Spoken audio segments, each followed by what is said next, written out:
Hi, I'm Dr. Tammy Nelson, and welcome to Module 6. Today we're talking about alternative interventions.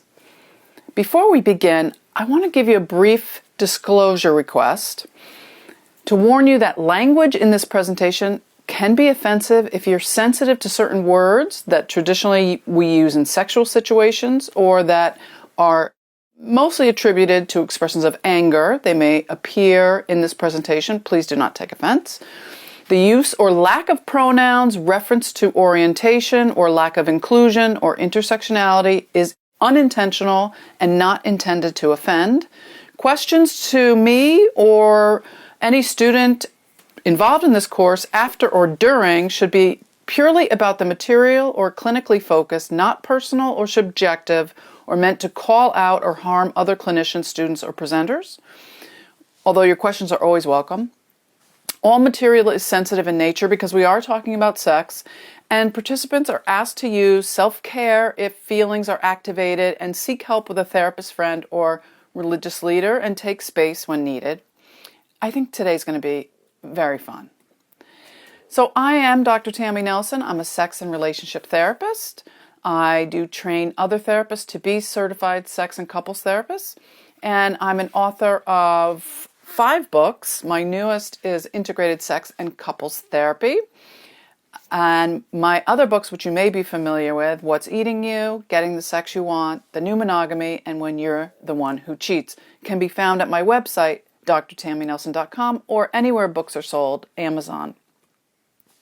You can find out more about training with me to be a certified sex therapist or a certified sex and couples therapist at istitraining.com, I-S-T-I training.com. You can find out more at the end of this course as well. You can also follow me on Instagram at Dr._Tammy Nelson or on Twitter at drtammynelson.com. So in this module, we're going to focus on alternative interventions and directions that are going to include art therapy, narrative therapy, mindfulness, yoga, meditation, and other alternative treatment methods for both individuals and couples around their sex and relationship issues. So what are alternative interventions? What do I mean by that? They are directives that create a safe, healing space to talk about and heal sexual dysfunction and relationship issues. So we're going to utilize techniques like writing for your own professional advancement, but also to grow personal and transformational lives of your clients. We're going to talk about how writing and speaking can help you and your patients, and how the nonverbal skills can really be integrated into your practice to help people with sex and intimacy to improve your clinical outcomes, and how those writing exercises may improve your own business. So let's talk first about journaling. Sometimes we talk about journaling as a personal reflection skill, as a way to heal your own work. Some of you have been journaling for years. I have my own experience with journaling, and I also recommend it to clients. But we have a lot of research now and science that talks about why journaling is actually effective. So it used to be that when you were a teenager, maybe you had a journal, maybe you hid it from your parents. A lot of people have actually been traumatized around journaling. I had actually a box of journals that I kept from when I was really young throughout my adult life. And when I was in my 30s, I had a friend who found my box of journals in my closet and read them all, and I was traumatized. So I threw them all out, and it was years and years and years before I started to think about writing anything personal again. And a lot of people have had that experience. They had the experience of their parents finding their journal or a boyfriend reading it, and so they stopped writing the journal. The other reason people stop writing in a journal is boredom, complete lack of interest, because writing the narrative of your life is many times confused with writing an actual diary of your daily living. And so a journal doesn't have to be, I went to the store, I had lunch, I went to my therapist. Journaling should actually be a way to process the stress in your life. So recently in Harvard Business Review, they've been talking about keeping a journal. They use it now to integrate success into business and personal life. So they said that the research that they've done on keeping a journal has proven that physically, emotionally, and psychologically writing about trauma or stress in your life actually results in a stronger immune function and improves your physical health. So that there's a connection between writing about stress, writing about trauma, and perpetuating your physical health. So there's a body-mind connection that they've proved through research at Harvard. And you can find that at the Harvard Business Review. And so what they did is they took a group of people that kept a journal about their business life. And at the end of the day, they would write about what happened and what was stressful. And then compare them to another group that didn't write. And they found that the people that wrote about their day in business were more successful, were healthier, had a stronger immune response, and got promoted faster than the other group. So we know that it helps in business, and we know that it helps in health. And there are different ways to journal. So whether you're the therapist journaling or whether you're giving this assignment to your clients, I want to talk to you about how to integrate that with sex and couples therapy. In Forbes magazine, they talk about journaling in an expressive way. So there's expressive journaling that helps you vent. And they also say you can use journaling as a collection tool to collect compliments and also as like a vision board to envision your future and to create a positive sense of yourself. So that sounds very similar to what we do in therapy. We help people reimagine their sense of self and revision their future. And in many ways, their journal becomes their therapist. It's someone to talk to. It's a place to reimagine who they are as a person. But in order to do that, to manage your thoughts and emotions, you have to have some kind of structure. So when they use this narrative therapy at Harvard, they do it in a couple different ways. There is something that many of you have heard of called narrative therapy. That type of therapy is a very storied context. They do it in multicultural counseling where they write about the history of their cultural background. They bring through their stories down through the ages, down through their own past, through their family context to pass on the stories of their life. And so when you're working with clients, one way to integrate part of narrative therapy, to give someone an assignment to work on your own life, to integrate your own story into your journaling exercises, is to write from the perspective of an ancestor. So one exercise I give to all my students and to all my clients, and that I've done myself, is to choose an ancestor that you know or don't know or know about or imagine, and give them a name if you don't know it, and write a letter to them about what your life is like now and what you imagine their life is like. Another exercise is to write a letter to yourself from your ancestor.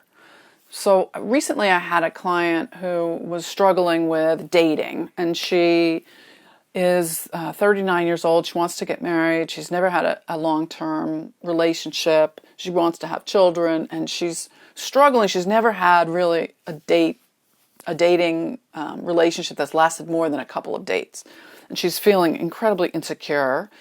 And so I had her write a letter from her great-great-grandmother, who she never met, but she knows came from Eastern Europe.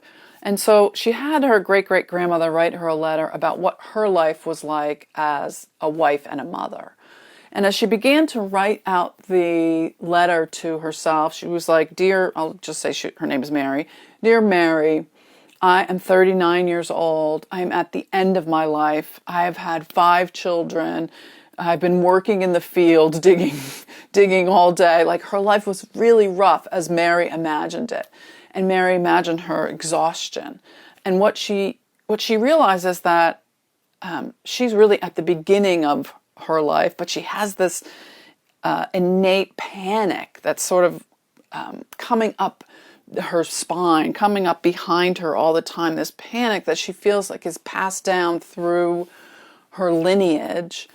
And she talked to her mother about her journal entry afterwards, and her mother said that her grandmother had died young as well, and she felt like her mother had been pressuring her to get married and have kids, and as a result she had her eggs frozen and stored as a precautionary measure. And we've been talking about the possibility of her having kids as a single mother, if that's really her goal. Is her goal to be a mother, or is her goal to be in a relationship?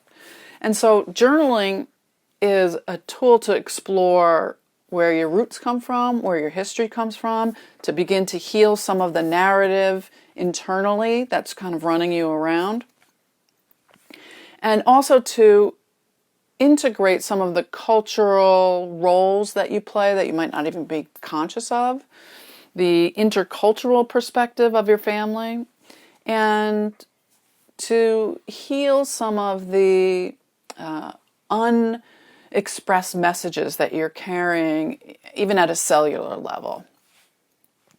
And it's fascinating when you get family members to write letters to one another, to explore what the unexpressed messages are. So a lot of people have resistance to writing. We haven't really explored writing as a creative tool for all people across the board, all ages. We have a romantic vision of writers and authors as a certain minimal part of our population that are gifted and that are special, that are minimal and minimized as set apart from the rest of us. But the secret to writing is simply this: to write. And as condescending as that might sound, Ray Bradbury, who was a science fiction writer and very prolific, said, "The secret to writing is to write 52 bad short stories in a row." In other words, to write a short story every week. And he said it's really inevitably not possible to write 52 bad stories. One of those stories, most possibly more than one of those stories, is going to be a good story. And the idea is, if you want to master something, you have to do a lot of it. And so most people who write don't write a lot, just like people who draw don't draw a lot, and so they feel inadequate at it. And the idea is, if you want to master something, you have to put in the work. And so being a journal writer means that you can write and practice the skill without the pressure of worrying about other people reading it. The more you journal means the more you write and the better you get at it, and the more you're able to express your feelings and be in touch with internal emotions. Mastery at writing is less about how much time you can spend versus how much time you can focus. So the time that leads to mastery is dependent on the intensity of your focus, which means you have control over mastering this. It just depends on how many times or how much time are you willing to do it. Now, this doesn't mean that everyone wants to be a writer. However, I have worked with hundreds of therapists who want to write a book, hundreds of therapists who want to write a blog or an article. So my experience is that a lot of therapists out there really do want to write. They want to write and they want to publish. So this is not a writing and publishing class, but I do know that for a lot of you, if you do want to write, a book, if you are thinking of publishing, or if you're already a published author and you want to write something more, the secret to that is to start close in to what's happening in your own life. That people, readers, your clients don't want to read a book that is condescending or a put down to the person who's experiencing what you're writing. They want to read something that feels transformational. So transformational means that you, as the writer, are writing to a reader explaining the transformational journey that you yourself have been through. And as a result, they too can experience transformation. And the way that they experience transformation is on the ride with you. And the way that you can express that experience is through your own exploration of your own journey. The only way to be able to write about that transformational journey is to write. And that means write and write often, and which means repeat. So repetition can be boring and tedious, which is why so few people ever master anything, because they don't want to repeat it over and over and over. But if you put in the repetition and write over and over, it's why the first draft of a book is never the draft that you publish. It's why writing is really about editing. It's why a book takes draft after draft after draft and editing and editing and editing. And the best writers are the best editors. So if you want to write a book, or you want to journal your feelings, or you want to give your clients the exercises around journaling, the best exercise you can give them is to ask them to journal every day. Now, journaling is not, as I said before, a diary about what you should write about what you had for lunch. A journal should really be a scrapbook of your emotions. So a repetitive writing experience of a dream journal, writing down your dreams, writing down your emotions for the day, writing down what they experience in therapy. A good assignment to give people is to write down a few words that describe the feelings of what happened in therapy with you after the session. If they're a couple, to write down their experience of the couple session and either share it or not share it with their partner. To write down what happened in couples therapy and share it with each other on the same page. To write together. To discuss what happened in the session and then write notes about it. For you as the therapist, we have to take notes to keep track of what's happening from session to session, but that's different than journaling about your day. Just like they did in the Harvard study, if you journal at the end of your day, at the end of your private practice day, or at the end of working in your agency, or at the end of your teaching day, if you journal about what happened, that means including your emotions about what happened, including your reactions about what happened. According to the Harvard research, you will become better at what you do. You will also have the experience of being a better writer. Steve Martin said, "Be so good they can't ignore you." So if you want to gain the experience of being a better writer, as well as being more in touch with your emotions and being a better therapist, the only way to do it is repetition. So one of the secrets is to practice something over and over, and a lot of us don't have a lot of time to journal all the time. I have a friend who journals on her phone. She writes in her notes perpetually. And I have another friend who journals once a year. She does a vision board. And we'll talk about that when we talk about art therapy. But she does a vision board of what she wants for the following year. And we've talked about this practice of doing something 5 times a day, while other people only do something once a month or once a year. But if you do something 5 times a day, that means you gain 5 months of experience basically in a single day. So within that month, you have the experience that takes most people a decade to learn. So for every day you keep going, thousands of other people have already quit.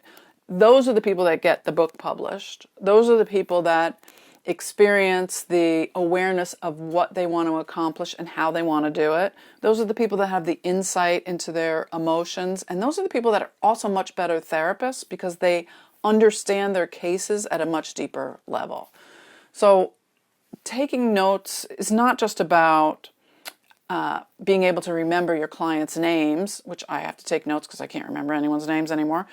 The secret to journaling is to process the affect that comes with the experience. This is a New Yorker cartoon that says, "You mind if I take a moment to check in with my sex therapist?" It's a couple in bed. And the idea of having a sex therapy journal, the idea of being a better sex therapist is intimately connected with being an integrative therapist. That sex therapists describe themselves naturally as integrative therapists, naturally as therapists that tend to be more alternatively focused. That sex therapists use more creative skills because they have to. So there's not just one road to being a sex therapist. Now that we're in the 6th module, you've heard many different paths and ways of being tuned in as a sex and couples therapist. And journaling is one directive, one skill that you can bring into your sex therapy practice. But in many ways, being a writer is an advanced skill of being a sex therapist. Just like for many therapists, later on in your career, you may find yourself teaching and writing more. And for others of you, it might be terrifying. Margaret Atwood, who's a prolific writer, she writes fiction, said, "Blank pages inspire me with terror." Writing can be terrifying for most people. So I'm going to give you an assignment. I give this to all my writers. It's to think of an idea for a project or a book, if you have one, and describe that project in a paragraph or less. And then narrow that idea down to 12 words or less. And now take that idea and narrow it down to 6 words or less. If you have an idea that you can turn into this, what's called an elevator pitch, you can send it to me and I'm happy to read it. You can also email me at tammy@drtammynelson.com. This project idea can change over time, but if you have a book idea for a sex and couples therapy book or a book about sex or a book about sex therapy, the field needs it now and it needs to expand. So it's a very valuable contribution, and if you have an idea, it's time. If you don't have an idea, this is another exercise that can help you to begin to explore some of your creative ideas. It will force you to begin to journal about your idea and give you some immediacy. So number 1, this immediate plan includes 1, I want to write. And just fill in that sentence. Number 2, today I will start. So it's a little bit of a commitment. And you're writing it in your journal so no one will know. Number 3, tomorrow I will begin. Number 4, every week I will. And number 5, by next month I will. So this is an immediate plan. It's a commitment. It's also a way to do goal setting around your sex and couples therapy plan. Now that you're getting closer to certification and you want to begin your practice or expand your business. But it's great for an immediate plan for writing. Now, if you're afraid you don't have an idea, if you're afraid that I'm challenging you beyond where you are in this moment and you're thinking, okay, I'm just going to skip ahead because I don't know what she's talking about.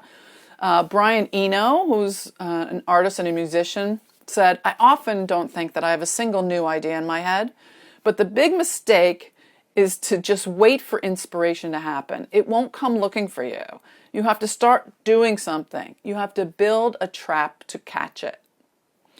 He's famous for saying that the trap that he builds to catch his inspiration is he cleans his desk. He cleans his office. So he goes in and he makes a space, like an actual physical space, to catch inspiration. Because inspiration doesn't just come. Like, he's a super creative artist, a musician. If you think, I don't know what I want to write, I don't know what I want to do immediately or even in the long term, I don't know if I want to say something important, it's already been said, everybody else is already saying something, even in my journal, I don't know what I want to write. Sometimes that blank page is terrifying. Sometimes you have to clean out the energy of your space in order for new things to come in. So when we talk about alternative interventions, we also include energy work. So energy work can simply be cleaning out the space of your life to make new energy, to create new room for new things to happen, for new inspiration, which means to inspire. And if you're scared, it's totally fine. Ernest Hemingway said there's nothing to writing. All you have to do is sit down at a typewriter and open a vein and bleed. So even the most prolific and famous authors have had trouble with writing. Most people say, and I forget who to attribute this quote to, but most people say, I hate writing, but I love having written. So compiling pages in a journal is energetically very rewarding because you can feel in those pages the fact that you have written. Just one more piece about journaling before we move on. Julia Cameron, who wrote The Artist's Way, suggests that you write 3 morning pages every day. That you get up in the morning to clear out the energy of your head before you even get out of bed and write freehand, not in a computer, not on a keyboard, but with a pen, longhand, and just write the first thing that comes to your mind. It doesn't matter what it is. You can write, I don't know what I'm writing, I can't believe I'm writing this, I have nothing to say, I don't feel like getting out of bed, it's really cold, my feet are cold. It doesn't matter what you write. You're getting the detritus of your mind out onto the page and clearing a space in your head. And that in and of itself opens up that creative right brain movement in your mind for other things to come forward.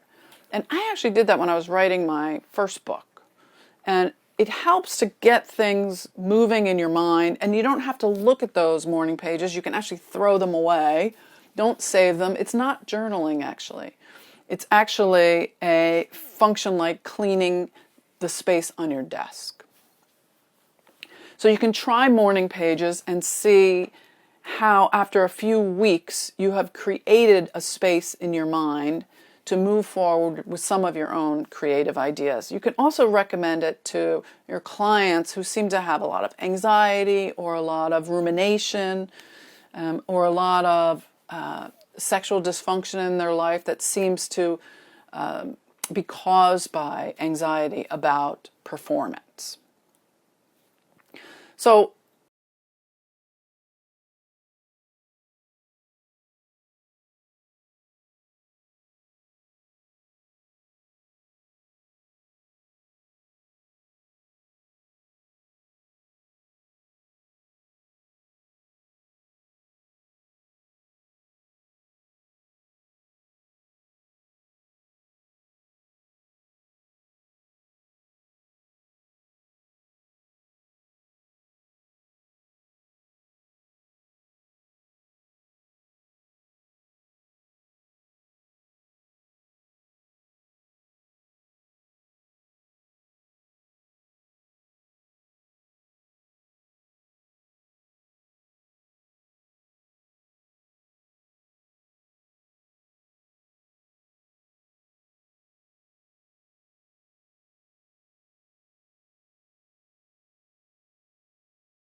So speaking of anxiety, let's move into a different form of alternative directive.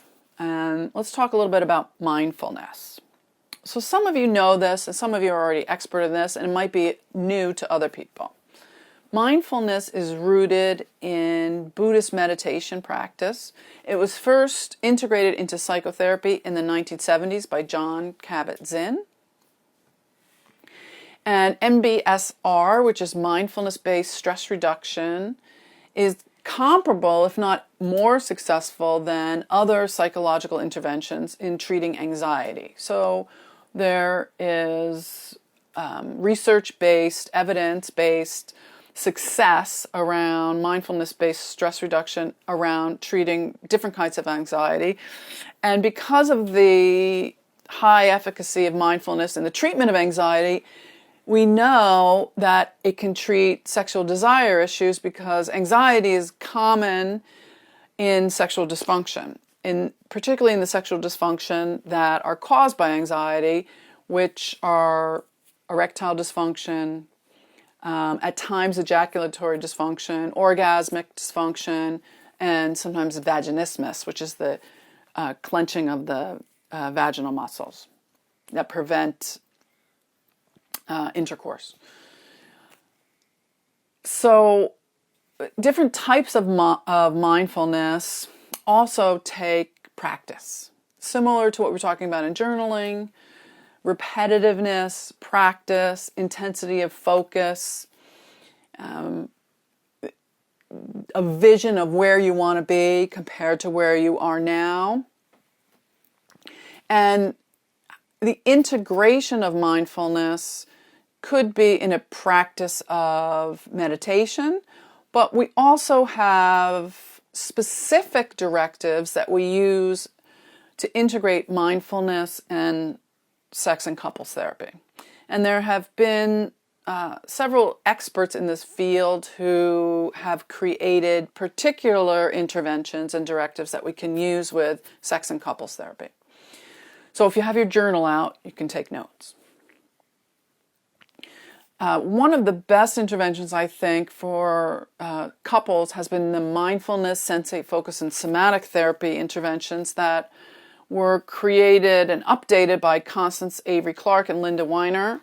It's a modern take on the sensate focus exercises, and sensate focus has been around since the 70s, which has been a holistic intervention for couples to increase desire. It's been a slow, week by week intervention and directive for couples to increase pleasure and sensation that's not so much focused on intercourse.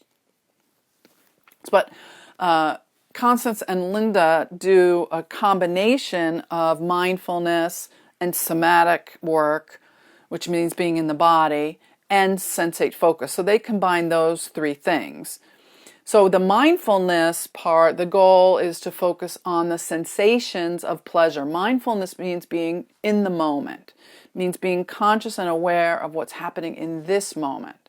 And so the protocol that they use is to create an environment where a couple connects physically, but with no pressure to have intercourse, like penis and vagina intercourse, if it's a hetero couple, but to instead focus just on touch. So both giving and receiving. So mindfulness means really getting rid of all goals, all focus on what's supposed to happen or what could happen, but only focusing on what is happening. A good exercise for mindfulness that's not their protocol, but you could do right in this moment, is wherever you are, right in this particular moment, is to look around the room and notice one thing that you have never noticed before.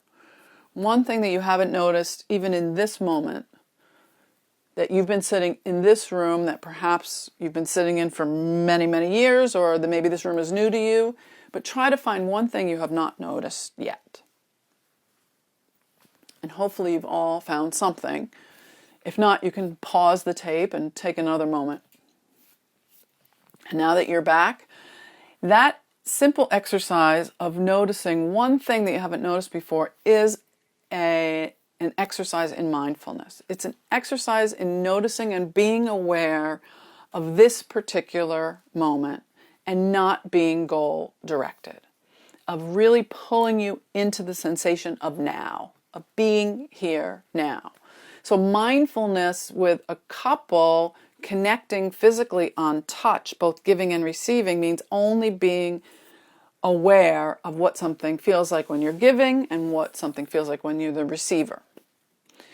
And they integrate that with somatic experiencing, so developing a heightened awareness of what we call interoceptive and proprioceptive input. So that means having a tactile awareness, being mindful of what it feels like both inside and outside of your body.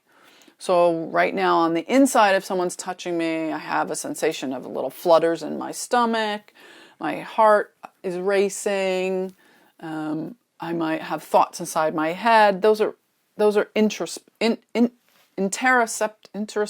I can't pronounce that, interoceptive input. Proprioceptive input are the outside feelings. So I might feel a little goosebumps on my arms. I might feel a flush of warmth through my body. Those are things I notice on the outside. So being really conscious and aware of what's happening somatically. One thing that I do to help people who struggle with those types of awareness is to do a body scan meditation, or a type of yoga meditation where you help them relax into their body, focus fully on the moment, and then scan through each part of their body, noticing any sensations that arise and just accepting what it feels like and sending like a kind, compassionate thought. So just for a moment, if you're in your chair, you can take a deep breath and breathe in and exhale. And just for this moment, just notice your feet. And notice how your feet feel in your shoes. Notice how your feet feel on the ground. Notice your inside soles. Notice the bottoms of your feet. Notice each of your toes, one by one. Notice your heels. Notice the back of your heels. Notice your calves. Notice your shins. Put all of your focus on your left knee. Now put all of your focus on your right knee. Now put all of your focus on the back of your left knee. Now put all of the focus on the back of your right knee. Now put all of the focus on your left thigh. Now put all of the focus on your right thigh. Now put all of the focus on the back of your left thigh. Now put all of the focus on the back of your right thigh. Now put all of the focus on your left hip. Now put all of the focus on your abdomen. Now put all of the focus on your genitals. Now put all of the focus on your pelvic floor. Now put all of the focus on your right thigh. And now your right hip. Now your right buttocks. Now your left buttocks. Now the base of your spine. Now your lower back. Now focus on your spine all the way from the base of your spine up your neck. Now focus on the left side of your back. Now put all the focus on the right side of your back. Now focus on your right shoulder. Now focus on your left shoulder. Now focus on your whole belly, from the base of your belly all the way up to your chest. Now put all the focus on your chest, the left side of your chest, and now the right side of your chest. Now focus on your collarbone, the left side and the right side. Now focus on the front of your neck. Now focus on the back of your neck, all the way up to where it reaches your skull. And now focus on your left arm, from your shoulder all the way down to your wrist. And now focus on your right arm, from your shoulder all the way down to your wrist. And now focus on your right hand and your right thumb, your pointer finger, your middle finger, your right ring finger, and your right pinky. And now focus on your left hand and your left thumb, your left pointer finger, your left middle finger, your left ring finger, and your left pinky. And now focus on your jaw, focus on your mouth, and focus on your cheeks, your left and your right cheek. Now on your nose, and relax your lips and your tongue. And relax your left ear and your right ear, and just notice your left eye and your right eye. And relax and notice your forehead. And then notice the top of your head. And then send compassionate and kind thoughts to all the areas of your body, from the top of your head, all the way down your neck, over your shoulders, down your arms, down the front of your body, down the back of your body, and all the way over your hips and down the front of your legs and down the back of your legs and all the way over your feet to the bottoms of your feet. And take a deep breath and exhale. And if you're napping now, you can turn off the camera. And if you're back, that body scan meditation is a way to focus full attention on all the parts of the body, noticing what sensations arise, accepting them, and sending kind, compassionate thoughts. That is a way to prepare a couple or an individual for sensate focus exercises. That shifts the focus of sex from a performance-based activity to really pleasure-based. So we're redirecting the focus on sensations that you experience in the moment, whether it's pleasurable or uncomfortable, instead of pursuing getting to the finish line.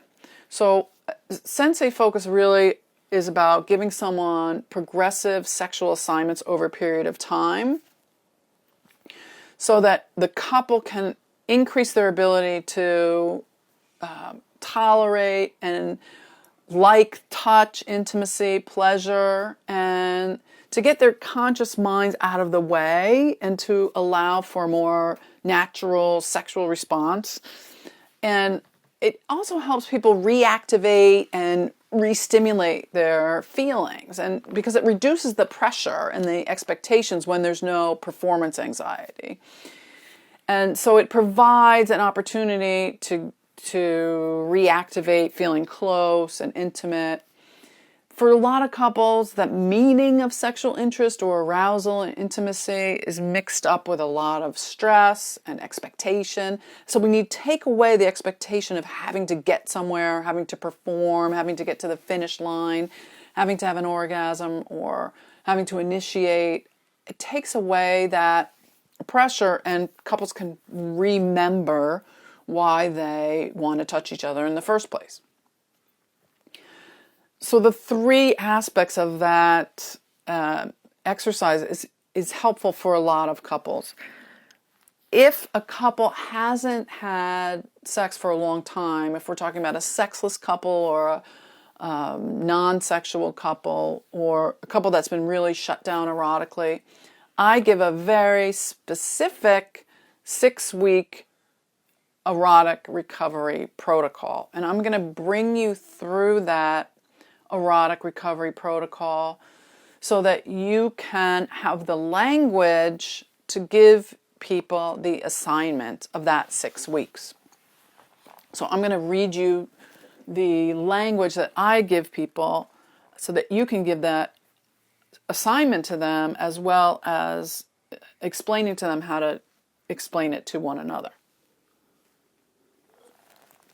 So my assignment is similar to sensate focus, but I prefer to give this to people who are not sexual, because it takes away the pressure to be sexual at all. It starts with a sex date. So the first step is to make a date with each other for an erotic evening. Erotic dates are an important part of creating spontaneity and special time, even though it doesn't feel spontaneous. So a lot of people react by saying, oh, it's not spontaneous. I think what they really mean is it's not impulsive, but it does show commitment and intention to the relationship, and that can add a more erotic element to the relationship. So if they have an erotic date, then I can give them 6 weeks of assignments, and that will help them begin again, start fresh, and build something new. So those 6 weeks of dates become an important part of the commitment that they make, not just to therapy, but to each other. So each week, their erotic date night should be the same time and the same day, and they have to commit to it on a regular basis. So they make an agreement that every week on the same day they'll meet at the same time regardless of how they feel. So they might be tired or angry or frustrated, or there's something better on Netflix. However, they should commit to each other that they're going to meet anyway and just show up for each other. So it's not about having intercourse or having sex at all, although it usually leads to that after the 6 weeks. But each week they're going to have some kind of experience that is going to be a sensual experience. But we should, warn people that they shouldn't have an expectation of sex so that they don't feel disappointed or angry with their partner.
So the erotic date night, it's a very sacred time that they're carving out of this busy life that they have together. It's a time that's devoted to their erotic life when everything else can be for their companionship. So it's a time to be together without distraction, where they can focus on each other. And all the other time during the week means they can be roommates, friends, co-parents, but this time is designed to focus on remembering why they came together in the first place. So first they just have to start with the commitment to each other. And sometimes that's the hardest part for a lot of couples that are really busy. So finding a day, marking it on the calendar, and promising to show up, that this is practice. Your erotic life is a practice. It's like yoga or meditation. So it's a mindful practice. And so even planning this does several things. It's creating consistency. It shows your partner that you respect and you honor the relationship. And it does something else too. It creates what I call erotic anticipation. So even if you emotionally aren't into it, your bodies will start to anticipate and look forward to the times that you're together, even if your minds are on other things and you're distracted. So know that when the date arrives, you're going to have some kind of contact, even if you don't feel sexual in the moment. And that's okay, because arousal many times has to come before desire. So arousal is a reaction to setting up the time, and desire is a reaction to arousal. So you don't have to wait for desire to hit. You're creating an environment where the desire can flourish once you set up a situation where you're going to be aroused. So on the date night, you create an atmosphere in your bedroom that is going to remind both of you that this is a sacred, erotic space. You light some candles, put fresh flowers out, put soft sheets or blankets on the bed, make extra effort. Pick out music, cover the TV, put away the toys, don't have computers out. And keep your expectations, like I said, reasonable.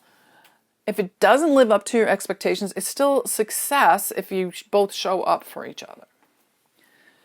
So on the first night, we're going to just focus on massage.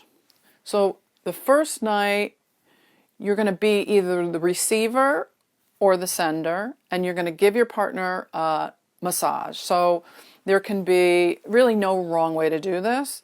However, the best way is to let your partner who's receiving fall asleep, to be able to give them an erotic massage or a sensual massage, no intercourse, no insertion, no orgasm, and just let your partner experience the receiving of sensual touch, similar to what we described in Sensate Focus, without the expectation of intercourse. And then the second week, you're going to switch so that if you were the receiver, now you're the giver. The point is to not push sexual contact right now. If you haven't had sex for a long time, you can't just start a sex date and say, okay, go. So we're going to take that pressure away for now. And we're going to progress over these 6 weeks so that each week you're going to have a little bit more contact. And remember that you're carving this time out of your busy time, and you're going to pull the focus into each other regardless of distraction. And the hardest time is that time right before, when you may be repeating old patterns of avoidance or frustration, when you're saying, I always set up the date night, it's always my job, I always show up first, I always have to remind my partner, and that's okay, you do it anyway. And show up, make it happen, do what you got to do. And so on the second week, you're the sender and the receiver. On the third week, your partner gives you the massage. You can have insertion, you can have orgasm. On the next night, you switch. So now you can have a massage, you can have insertion, you can have orgasm. And by the time you get to week 5, you can have insertion and orgasm if your partner wants it, but no intercourse, so that you are progressing every week until you get to the end of your 6 dates. Now, if you want to, you can do the massage on the same night and switch so that you're progressing more rapidly, or you can spread it out to 12 weeks. But the idea is that not to push the sexual intercourse, and to make the experience more mindful. And as people come into therapy, hopefully once a week or after 2 weeks of doing it, that they explore what this experience has been like. So that the weeks of suggestions after each experience can be integrated into their date nights. People come to me years after and say their erotic date nights are the thing that saved their relationship, and that they still do it. So it becomes an integrative habit in their sex and couples therapy. And that becomes an integral and important part of the relationship.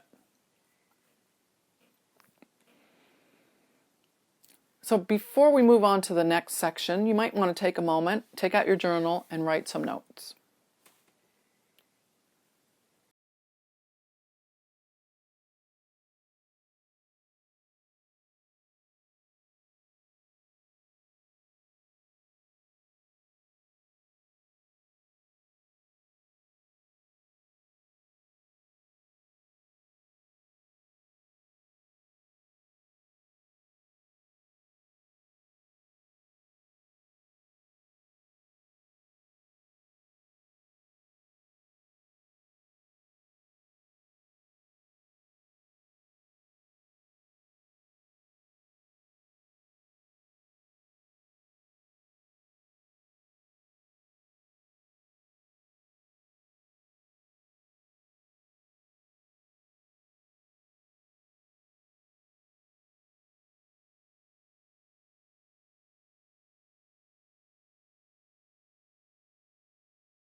Our next section is about yoga and sex.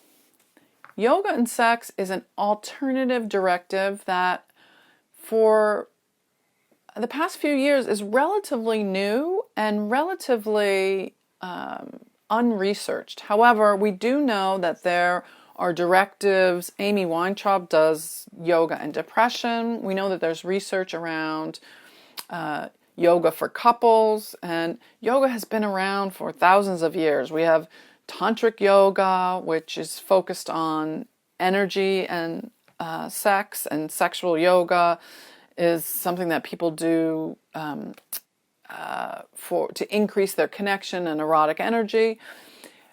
We also know that different positions of yoga can improve sex and erotic connection because it's a form of stretching and it strengthens the pelvic floor and different parts of the body that improve sexual connection, including your core and your thighs.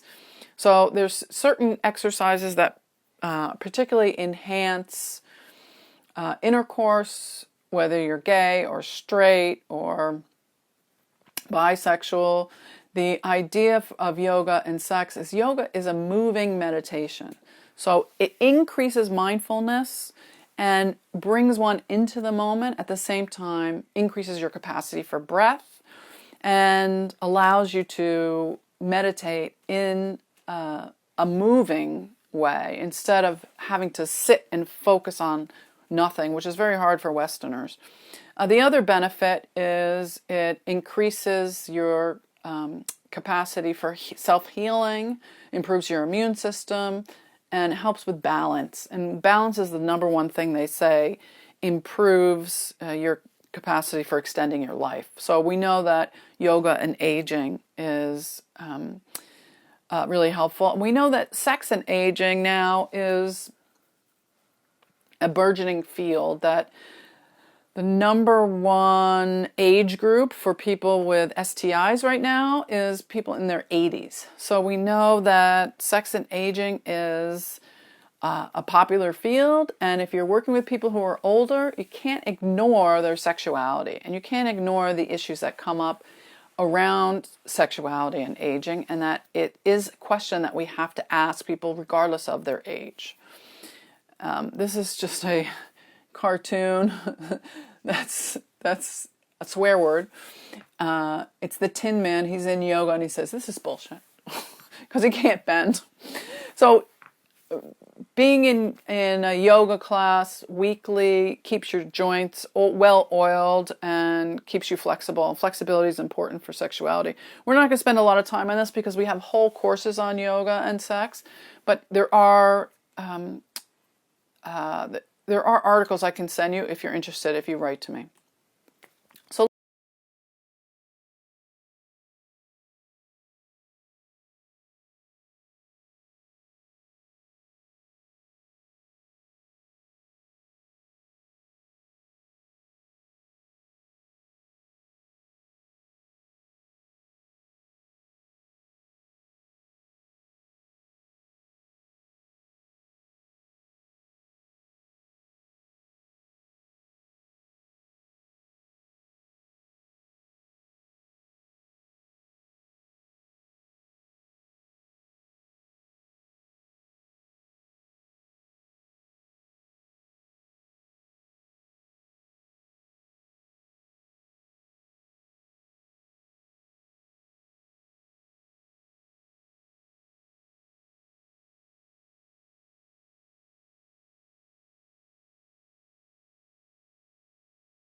So let's go right to art therapy. The idea of art and sex therapy has been around for quite a while and is becoming more popular as an intervention. And I'm going to give you some directives, and I'm also going to share some research with you, and to give you things that actually, if you have couples today, that you can use with them. One intervention that has been around for a while is called body mapping. It helps couples understand each other's somatic and emotional challenges and sensitivities, and also can help understand each other's erogenous zones. So one of the ways to do it is to have people lie on the floor and trace each other. You can trace each other's bodies and then draw with different colors in the parts of the body that are the hottest or the most sexually sensitive. You can just have a small piece of paper with a body shape on it and draw with different colors or pencils, or mark up parts of the body that you particularly like, that your partner touches, what feels good to you, what doesn't feel good to you, where you feel pain, where you feel disconnected, where you feel numb. Just sharing that drawing so that it's a visual with your partner in a couple session or at home or in a journal gives the other person much more insight and awareness than it does to even express those feelings. And sometimes couples have a hard time finding that language to communicate. This is what I like, this is what I don't like. It's much easier to draw it on a piece of paper. And it's much easier sometimes to talk about feelings in a couples therapy session or in individual session. If I ask a client when they come in, so how are you feeling today? And they say, fine, good, okay. And then I ask them, well, can you draw for me how you feel? And they draw a giant volcano erupting. I get a lot more information about their actual journey and what they're going through. So art therapy is the use of art as a form of psychotherapy, and it's especially helpful for people who have sexual trauma or some form of illness, for anyone who wants personal development or who are dealing with just day-to-day living. So we know that art therapy is a form of visual, and it's a very sensory modality. It gives us access to trauma, and it's a way of helping with disclosure, because it accesses traumatic material both in the implicit memory as sensory stored material and body-based memory, which is different than the conscious narrative memory, because we don't think like a typewriter with like words going by on a page. We actually store our memory in sensation and visually. So it's very hard to recall memory narratively in our voices. It's easier to either write it out in a description, or even more accessible if we can draw it out in shapes and colors. And the sharing of that experience with another person makes it more personal and makes it more connecting. The idea of sound and body-based approach to accessing that material can sometimes be overwhelming for certain people. So we can control access to memory, we can control access to material in the form of artwork that we use. In the form of art, we can control containment. And for people that have an inability to express their feelings or their words, we can create a safe space for them to express their feelings. So it works both ways. So we can help them talk about their memories. Even for people that have extreme dissociative identity disorder or multiple personality, it can be a way to cross boundaries within themselves, but also as a way to cross boundaries outside in the office. You know, one of the things that's come out in the research over the past 15 years is that the cause of PTSD, or post-traumatic stress disorder, may be that we lack access to the memories that we unconsciously disintegrate or store away from our explicit memory because they become too overwhelming. And that when we can access those memories and integrate them into our consciousness, that becomes a healing journey for us. But if those memories are too overwhelming, they become something that re-traumatizes us. So we need an experience to uncover that unconscious material and integrate it in a way that helps us to speak about it and helps us become conscious of it, but without re-traumatizing. So art therapy is a way to reframe our experience, whether it's been traumatic or whether it's been in our couples experience or whether it's been in our sexuality. This is a sculpture called Love by a Ukrainian sculptor, Alexander Milov, and it's 2 wireframe adults. Oh no, this is not that one. I'll tell you that one. This is a different sculptor of several stages of couplehood. So you can see the couple sitting back to back, you can see them separated, you can see them close, you can see them side to side, and all the stages that couples go through and all their experiences. This one, Love, is the one that is 2 adults sitting back to back with their inner children reaching out to each other from inside, and at night the inner children light up. This was at a Burning Man installation, and I think it represents a lot of what couples therapy is about. I think it's a powerful art experience of what a lot of coupling is, a lot of what being in a relationship is all about, and what we as couples therapists experience. This is another example of it in the fog and the dust. And this is another example of it in at sunset. And that experience of expressing art without words expresses so much of the emotion from the artist and of the experience that can, cross languages. We all understand it. We all experience the emotional expression. We all get it. And Picasso said sex and art are the same thing.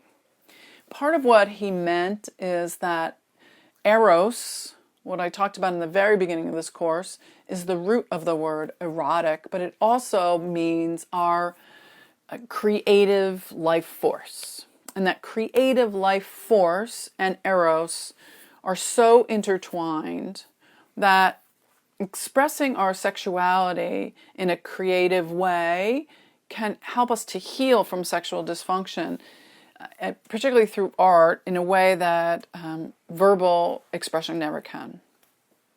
So one directive that you can give people, particularly if they need containment around their sexuality, if they need a way to describe their sexuality when it is either inaccessible or overwhelming, is to draw a sexual coat of arms, which is like a shield.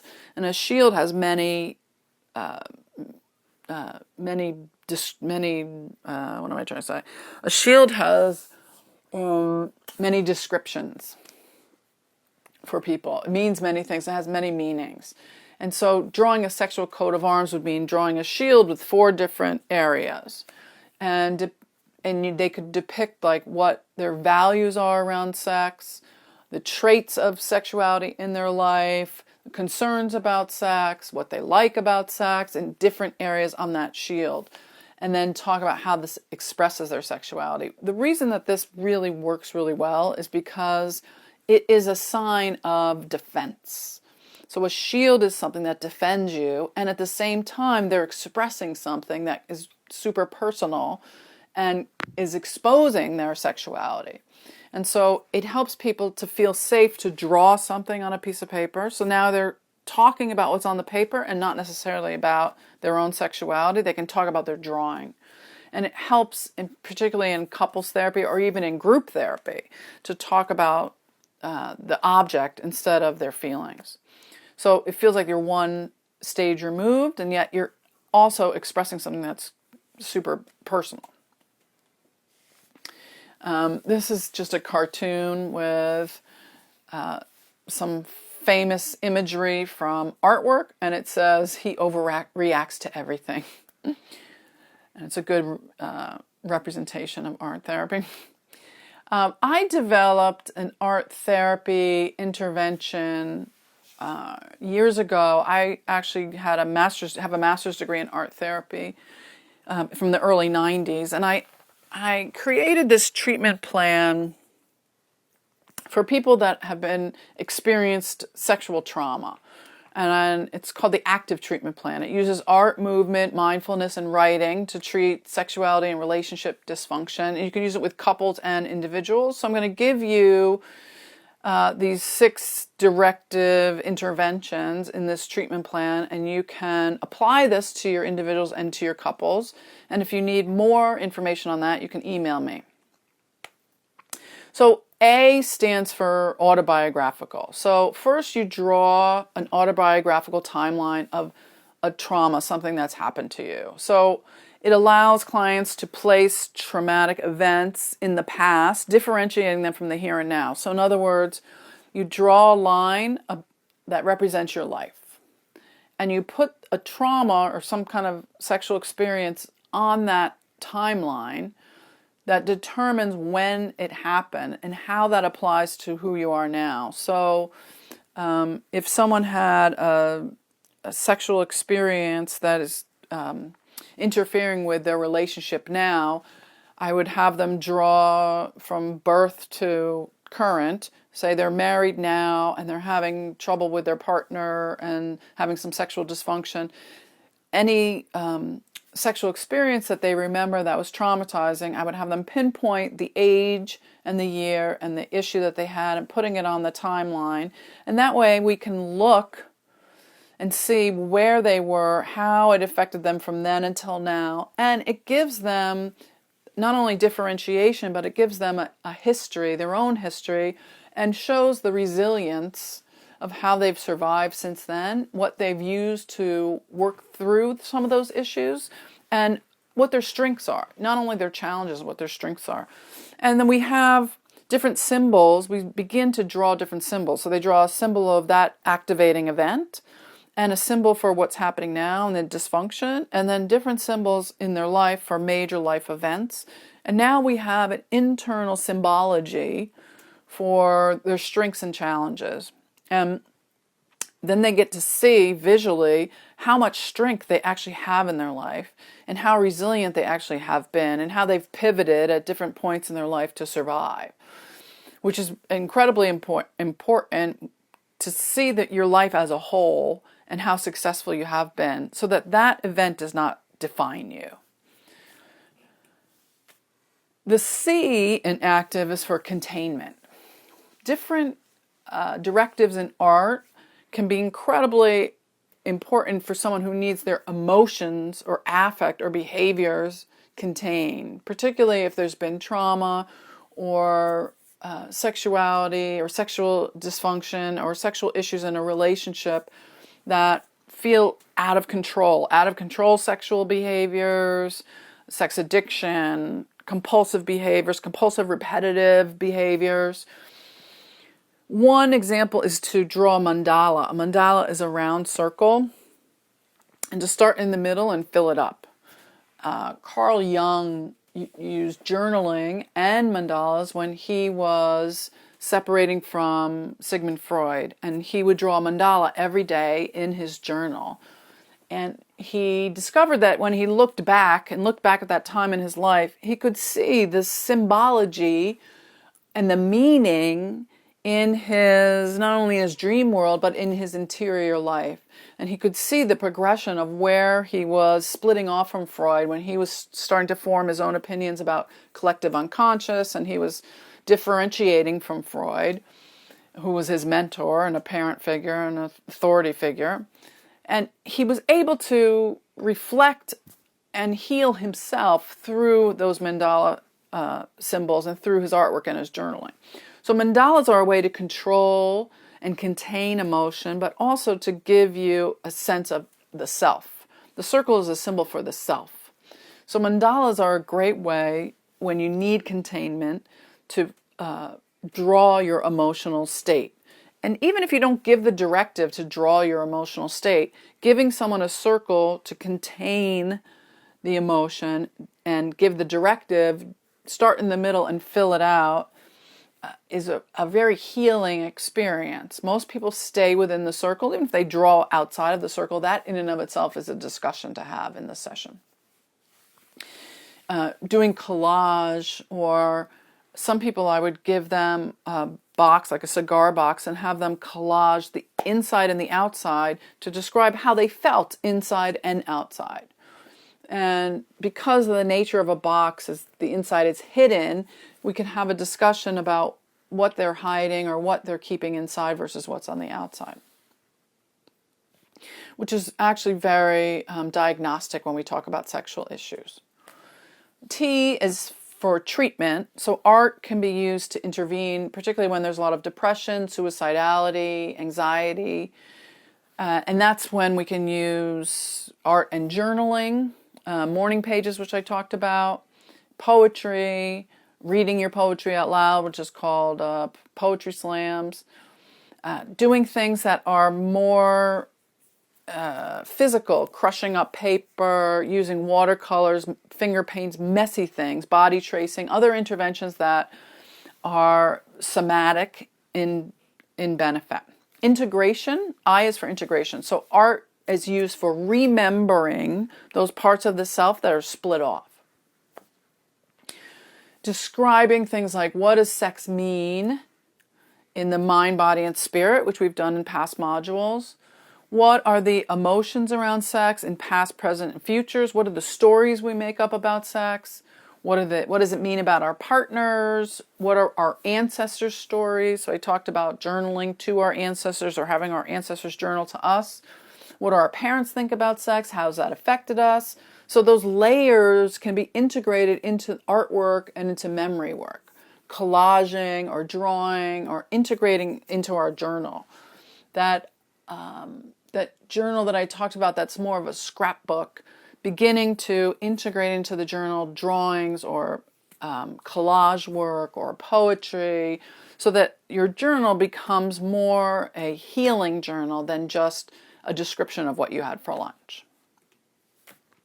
V is for visualization, where you create a vision of the future of what healing looks like. So that could include your new monogamy agreement, what we talked about in one of the last modules, or a new form of sexuality, or a new map of your body where you are more in touch with different parts, where you now have a new awareness of desire and arousal. It could be a new landscape of healing as you're recovering from your trauma. This is a time to use clay or dance or movement, to appreciate yoga positions. Clay is not a containing form of art. Clay is the opposite. So clay, pastels, for people that need expressive forms of art. I wouldn't give someone who has a tendency towards regression, I wouldn't give them crayons. I would give them magic markers or colored pencils. For someone who comes into your office curled and curls into a ball on the couch, I might give them magazines to look through and cut out pictures to glue onto a piece of paper. E is for expression. So for someone like that who needs to talk about their fantasies, their feelings, to communicate with their partner, to create a form of sexual empathy through dialogue, I would, for some of my couples who really struggle with communication, I have big pieces of paper in my office with colored pencils, and I have them draw together on the paper and then talk about it. So I have one couple who they're drawing on a piece of paper together, and they start drawing. One draws a fish and the other one draws seaweed, and they begin to draw this underwater landscape together. And they talk about how he's taking up a lot of space on the paper, and she starts to feel like she can only draw in the corner. And then they start to have a conversation of, this is exactly what happens in life. And then, so I said, well, how do you want it to be different? And so she draws a big shark on the paper and it eats the little fish. And then he says, well, this is exactly what happens. And then I asked them to draw about how they want to change their sex life. What would be different on the page? And so she draws an octopus and he says, well, this is what happens. I feel overwhelmed. And so the paper becomes the conversation, and they have more control over what they want to change through the artwork when they're not able to discuss it in the session. And most people love to draw. Most people don't feel good about their artwork because the last time they drew was usually third grade. If you ask a classroom full of second graders, how many of you are artists, every kid will raise their hand. If you ask a classroom full of third graders, how many of you are artists, only like 2 kids will raise their hand. Something happens in that transition period where usually the teachers will say, pumpkins aren't purple and horses don't have 6 legs and you have to color within the lines. And so we get sort of shamed into believing that just like writers are only writers, artists are only artists, and that there's only a few lucky number of us that are true artists or true writers. But the reality is we're all artists. We just don't draw. And so when we do draw, we look at our drawings and say, oh my God, I look like I'm in third grade, because you probably haven't drawn since third grade. So it's important to let people have the experience of drawing in the office or drawing in a journal, because repetition improves creative flow. And that idea of repetition improving creative flow is also an exact replica of what happens with sex. Repetition improves creative flow. And so the more often you try in sexuality and erotic repetition, the easier it becomes, the more comfortable you are with your partner. And the same thing happens in artistic flow. The more comfortable you are, the less pressure you put on yourself, the less you worry about making a beautiful piece of art, and the more you doodle because it feels good and you're not worried about the end product, the more you're in the process and not the product, the more pleasurable it is. And so you want to give people that same experience because it's a replica of their erotic healing.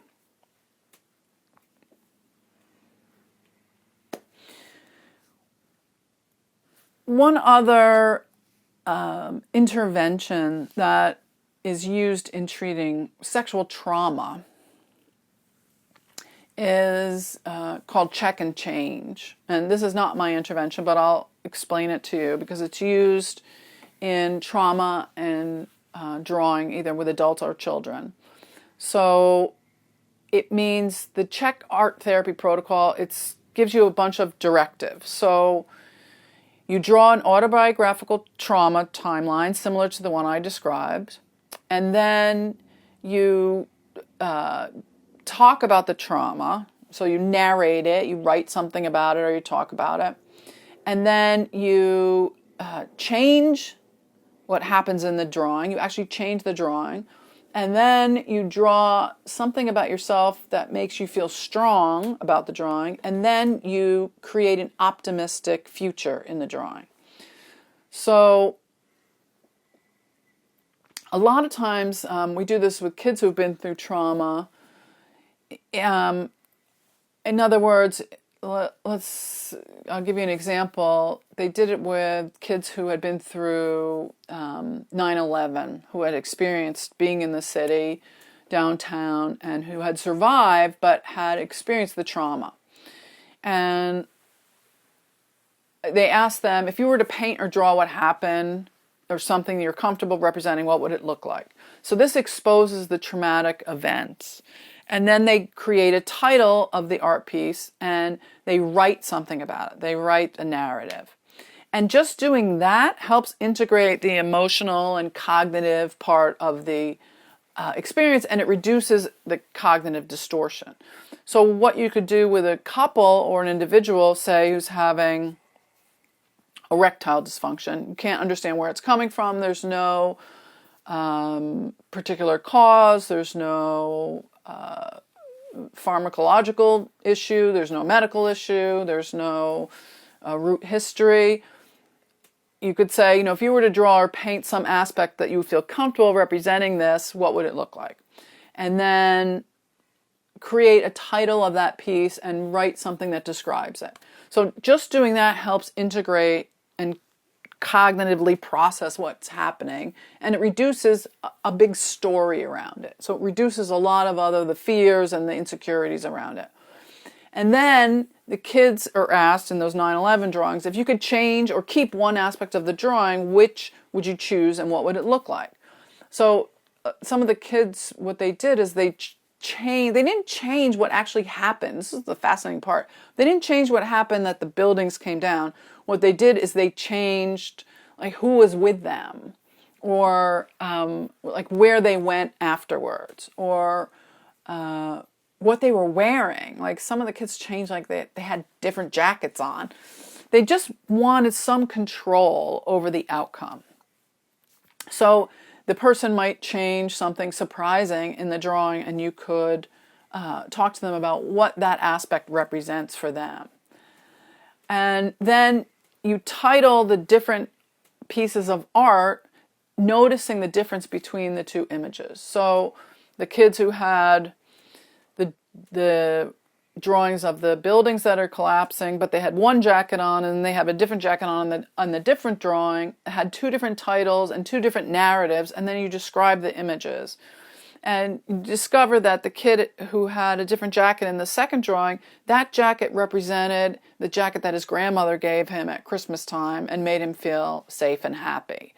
And so people have a way of integrating symbology and a narrative that actually heals them of trauma that they need. We can give them all kinds of directives and all kinds of instruction to heal them, but people have their own way of healing that gives them pleasure, that overrides their own traumatic neurological pathways that they need to provide themselves with, that they have imagery that's incredibly strong, that's connected to memory, that's connected to sensation, that works for them.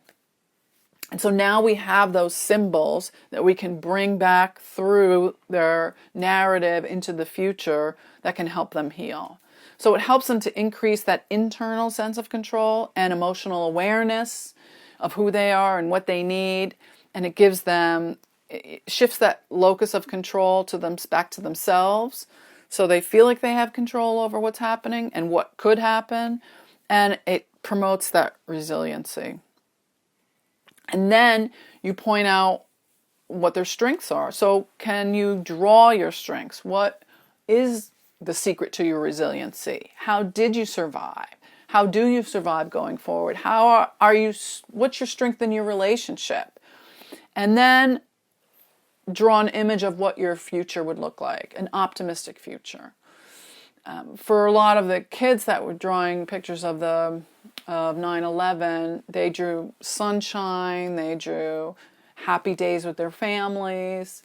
There was not a lot around going backwards. There was no erasure.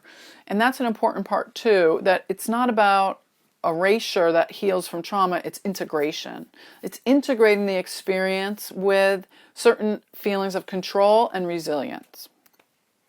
So when you do this with clients, a good directive is to ask them to find an object that represents a part of their sexuality. So you can do this as a drawing, find one object or draw an object that represents a part of your sexuality that you'd like to enhance or keep, and then draw or find a second object that represents a part of your sexuality you'd like to let go of or leave behind. So I do this in groups all the time. When I do workshops, if you've been in my workshops, you know that I've done this with you.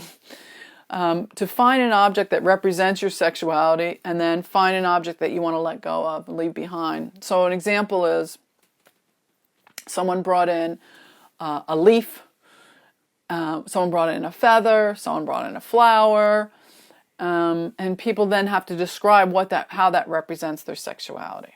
So someone brought in a feather and said, a part of my sexuality I want to keep is my gentleness.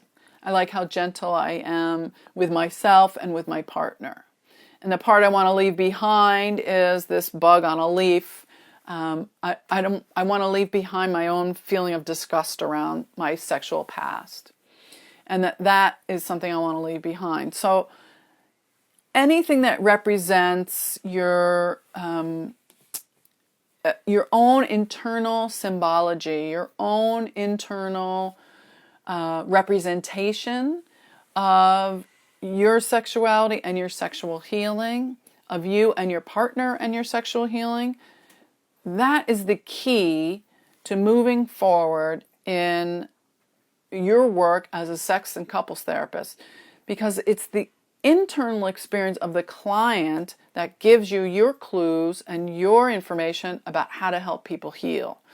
Finding that out and drawing that out, drawing people's skill set out so that they can work with their challenges and their strengths is the key to alternative healing.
The last part I want to talk about today in alternative interventions is going a little bit further into the mindfulness, the journaling, the art, the yoga, and bringing it into your own practice of self-care and meditation. So self-care and meditation is the crucial aspect of being a sex and couples therapist. It doesn't mean you have to have the ideal sex life or the ideal relationship, although that is what your clients will think, and that's what they're looking for. But it does mean that you're working with intensity and you're working with the aspects of people's lives that are above and beyond what other therapists have to work with and what other therapists are going through.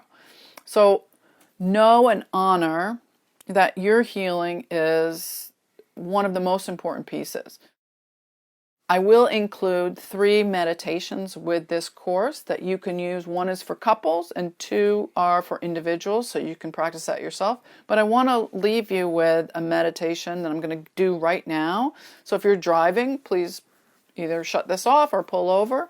And if you'd like to, I would like you to find a comfortable place to sit or lie down while I guide you through this meditation.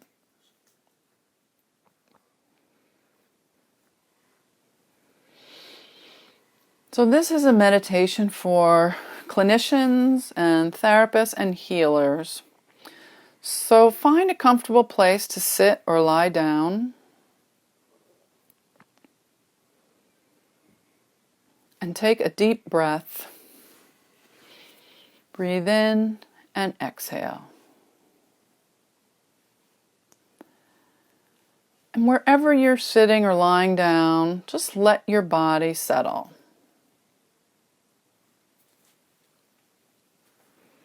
Be conscious and aware of your inhale and your exhale.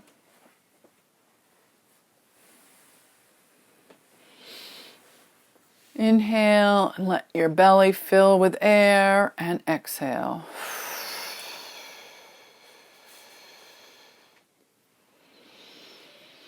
Breathe in, filling up your abdomen, and exhaling.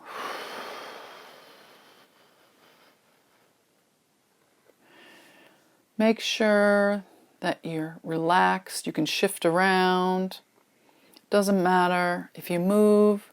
Doesn't matter if you make noise, just find a comfortable place. And wherever you are, relax. There's no place else you need to be, nothing else you need to do right in this moment.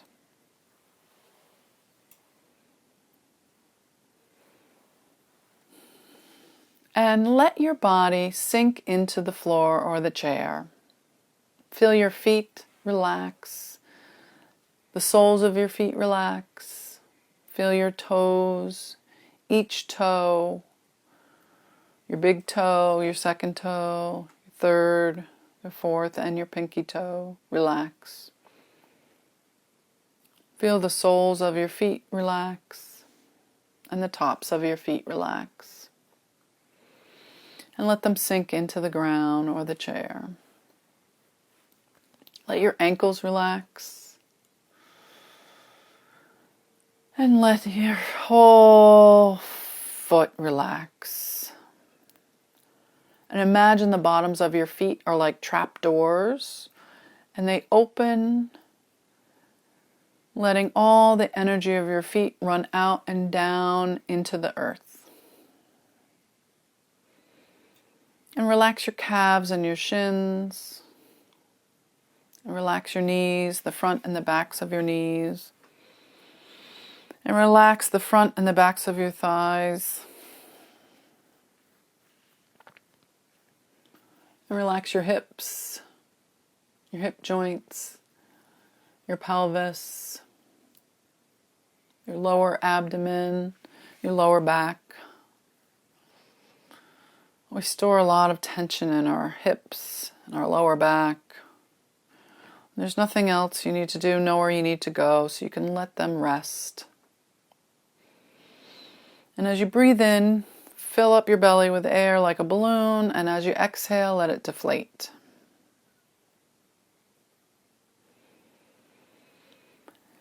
And breathe in, filling up your ribs, letting your ribs expand, filling all the small muscles in between your ribs expand. And as you exhale, let your rib cage relax.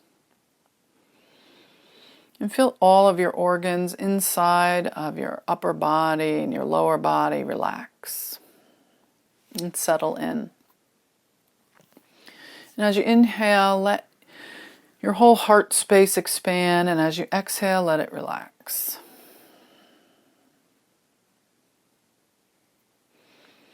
And let your upper back behind your heart space relax.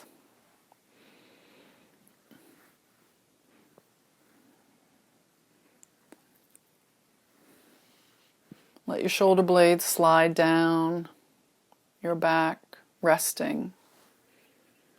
And let your shoulders relax, letting all of your troubles just rest and release off your shoulders and down into the ground. Let your upper arms, your biceps and your triceps relax, your elbows, your forearms, your wrists. Let your hands relax, your thumbs, and the palms of your hands, the backs of your hands. And then let everything flow down your arms and out your fingers, out each finger, your thumb, your forefinger, your middle finger, your ring finger, and your pinkies. Let all the energy drain down through your fingers and down into the ground. And then let your neck relax, where your neck meets your spine, where your neck meets your chin. Let your jaw relax. Let your lips separate and let your tongue drop down from the roof of your mouth. And as you exhale, breathe out of your nose and let your cheekbones relax. Let your cheeks relax. Let the small muscles around your eyes relax and just let your eyelids close and relaxed. Let the small muscles between your eyebrows relax. Your third eye and your forehead relax. The small muscles around your eyebrows relax.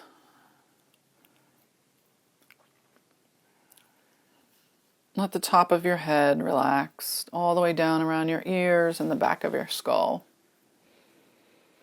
And now just let your whole body relax into the ground or into the chair. And just be here now. And imagine there's somewhere that you're sitting or lying down that's a beautiful, safe place. Imagine it's warm with the sun shining on your head. And feel that sun on your face. And it's a beautiful, safe place. You have nothing to worry about. And imagine if you were to reach out to the left or the right, what you would feel. Is it grass or sand? Imagine you can hear birds or waves or the wind in the trees. Imagine what you're smelling. Is it flowers or the earth?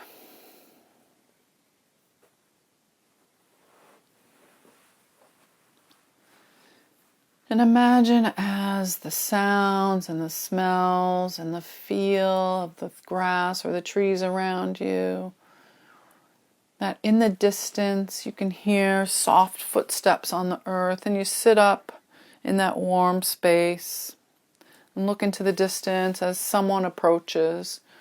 And you feel no fear, you only feel excitement and safety as they get closer and closer, and you recognize them as someone that you may have known or someone that you've never met but they look familiar. And notice what they're wearing. Notice their face. And know that they're here for your highest good. And they're here to protect you, to be your friend, to honor you, and to answer a question that you may have. And as they come closer, but not too close, they sit down across from you, and they take a deep breath, and look into your eyes, and you feel peace like you've never felt peace before. And just notice them, and thank them for being here. And then form a question in your mind, something that's troubling you, or something you have about your future, or something you want to know right in this moment. And take a deep breath and just put your question in between you on the ground or in the air, or offer it up to them. And just sit quietly for a moment as they contemplate your question, because they will answer it for you. They're here for your highest good, to help you with your highest self. And just listen quietly for a moment. They may come back with a word or a sentence, or you may just get a feeling as they help you with this question.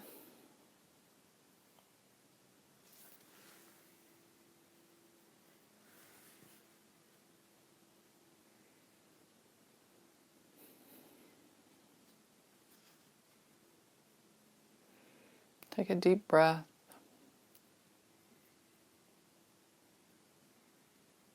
Just notice the first thought or word that comes to your mind, first image.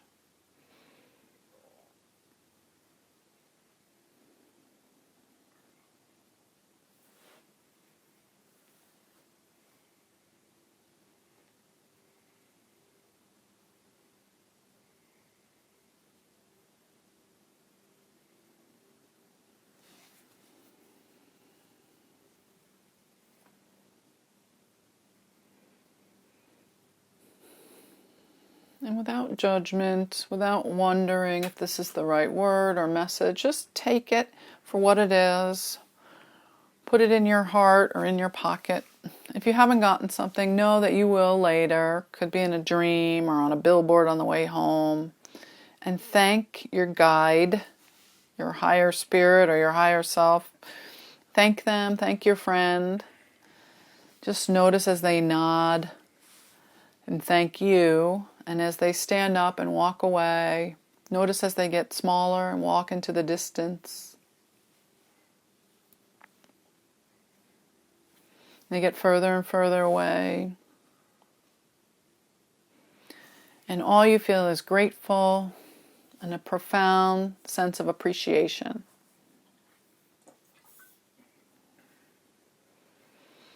And take a deep breath and just notice the space around you, and notice you can come back here whenever you need to, that this safe space is here for you always. Whenever you're ready, you can come all the way back to the seat that you're in, the room where you sit. Come all the way back to your body, wiggling your toes and your fingers, rubbing your hands together, stretching in the body that you have. Taking a deep cleansing breath and closing up the bottoms of your feet, containing all of the wonderful energy that you gained on your meditation and your visualization, your guided imagery. And if you have it close, you can take out your journal or a piece of paper and just write a couple of notes that remind you of your guided journey, of the guide that you met, of the question that you asked, anything that represented an answer or an image, or something from your safe space.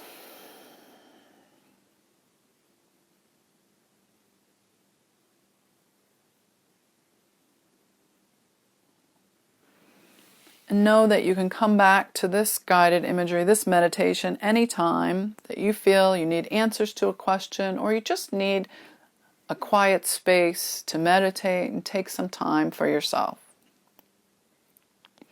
You can use this for your clients or for yourself in between sessions or at the end of a long day.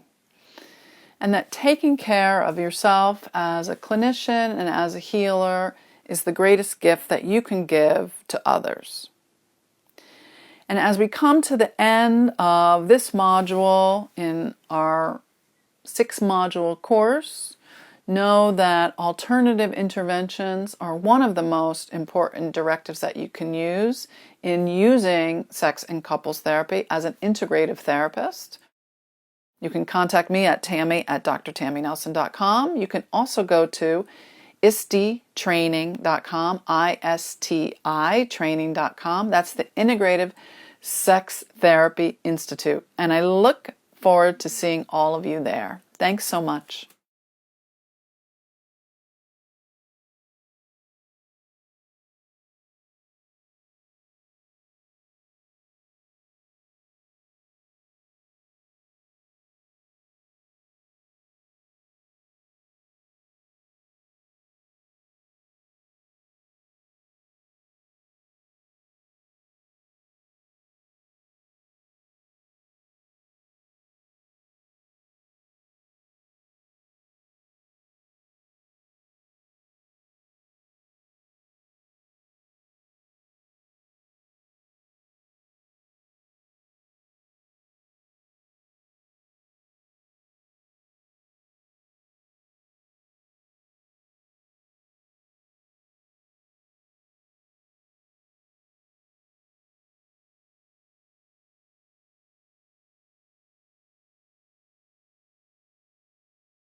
Welcome to today's meditation.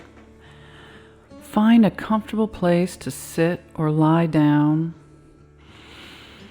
and give yourself permission to be here. There's nothing else you need to do right in this moment, nowhere else you need to go. Take a breath and let your exhale be longer than your inhale.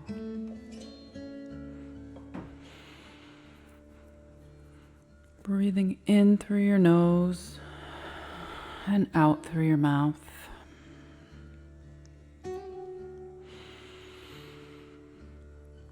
Feel yourself settle into whatever place you have found.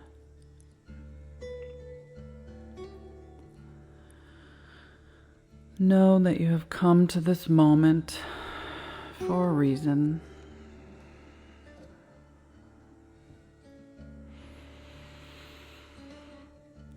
And let your mind settle like a lake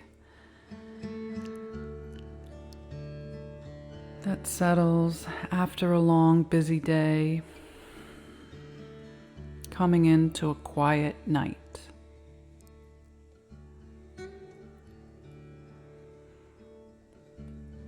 And as you inhale, let your body settle. Your fingers, your toes settling down. There's no work to do right in this moment. No place they need to go. Nothing they need to do. And let your hands and feet settle and rest.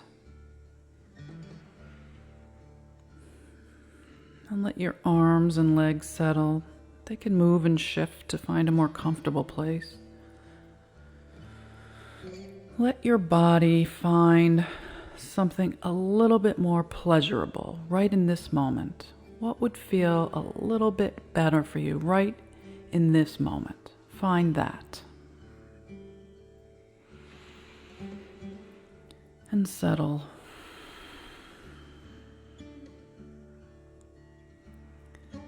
And let go of the tension in your legs and your hips. The base of your spine.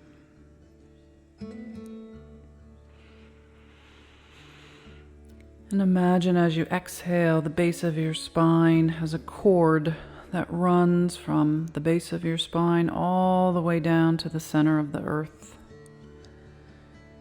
And it keeps you from spinning off into space. It's a beautiful cord. Maybe a cord of light. And you feel yourself connected to the center of the earth.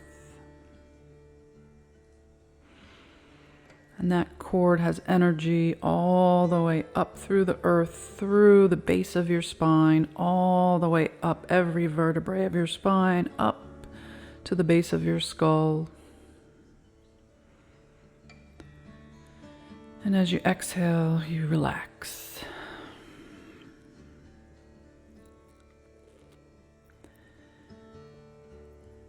And relax your hips. And relax your belly.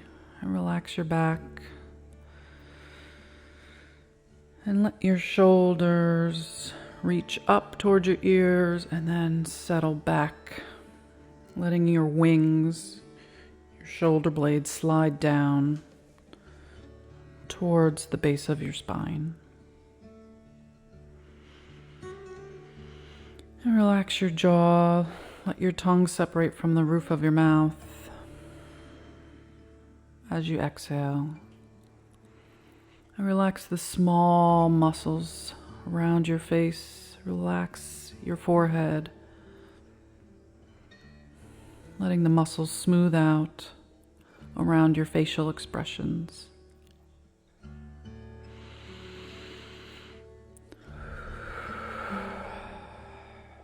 We store a lot of tension in our face. Just let your face relax. And imagine as your body settles that behind your eyes you see a beautiful place, maybe in the woods or at the ocean, someplace you've been before or someplace in your imagination. This is a beautiful, safe place outside. And you feel the sun on your head, warming your hair and your shoulders. And you smell the ocean or the plants around you as you breathe in.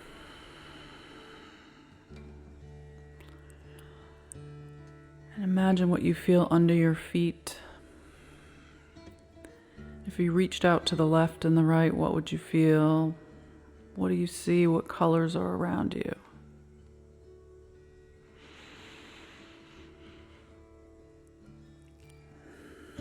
And what do you hear? Do you hear birds or waves or the wind in the trees? Now make them a little louder and the smells a little stronger. You're allowed to be here. This is your place. This is a safe place. A place where you feel love and comfort.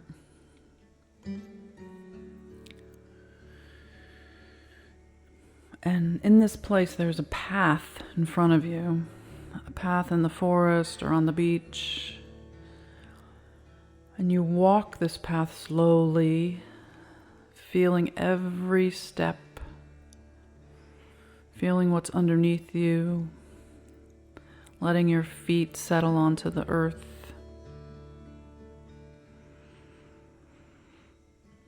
Knowing with anticipation there's something in front of you, something you long to see. And the path descends slightly down a hill. You follow it,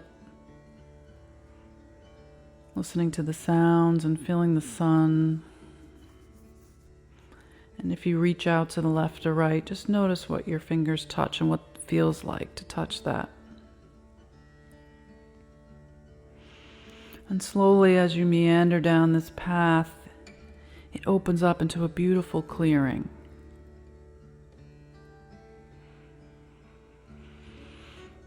And you smile. You're so happy to be here. You look around and you find the perfect place to sit or lie down.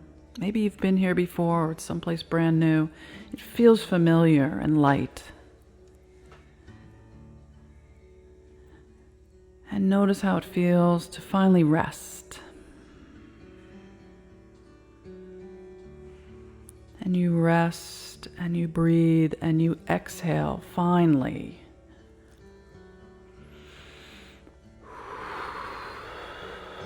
And your breath becomes part of the air, which becomes part of the wind, which becomes part of the trees and the grass.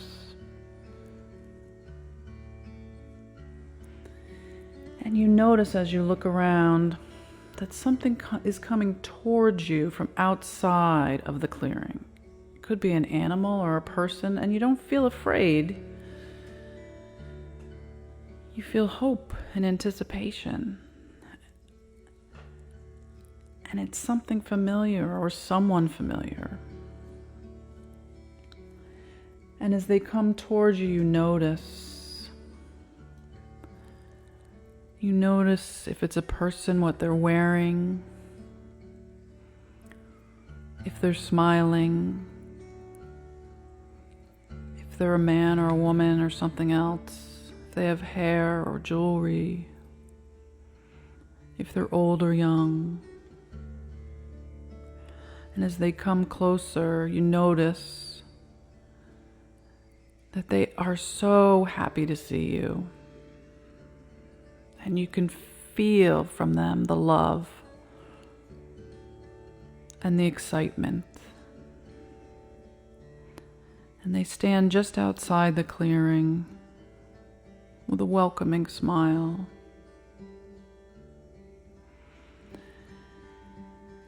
And they're here to answer your question. The one thing that you want to know today. The one thing on your mind that you're here today to ask them. If you have a question, you can ask them any way that you want to, right in this moment.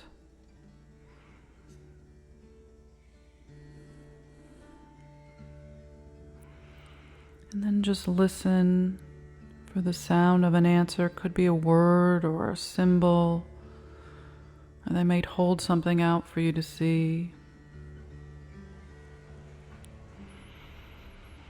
You might hear a wave or the wind. You might notice that there's other people or animals coming closer to you around your safe place.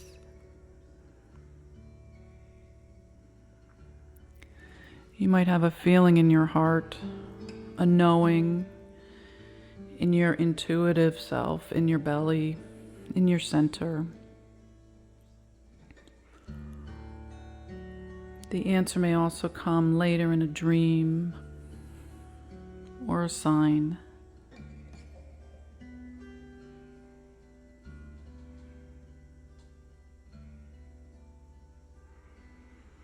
Just take a breath in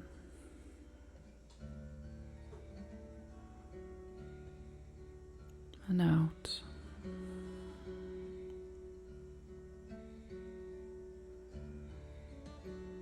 And just honor that space between you. There's a field in between you, a space. You can feel it. It's alive. It's not empty. It's filled with something light or a pull or a buzz, a feeling of something. And with a deep sense of gratitude, just say thank you. Thank you for coming, for being here with me.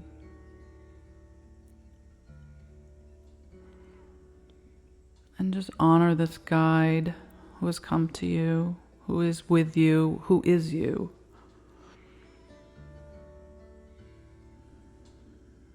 And watch as they smile and nod and thank you. And watch as they turn away and walk away from your clearing. And get smaller and smaller as they move farther and farther away from you.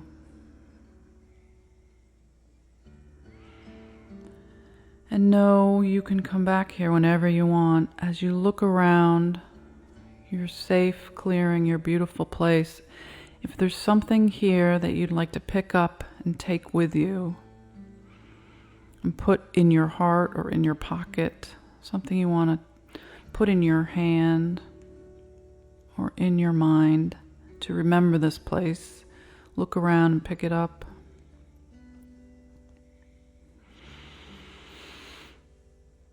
And when you have that, say thank you to this beautiful space. And turn back toward your own path. Put one foot in front of the other. It can be a difficult path or an easy path. As you walk back up a gentle sloping hill, taking the complicated road or the simple field, the simple path, the simple beach, the simple forest. Come all the way back to where you sit or lie down in your body, to the base of your spine, to your center, breathing all the energy up from the earth,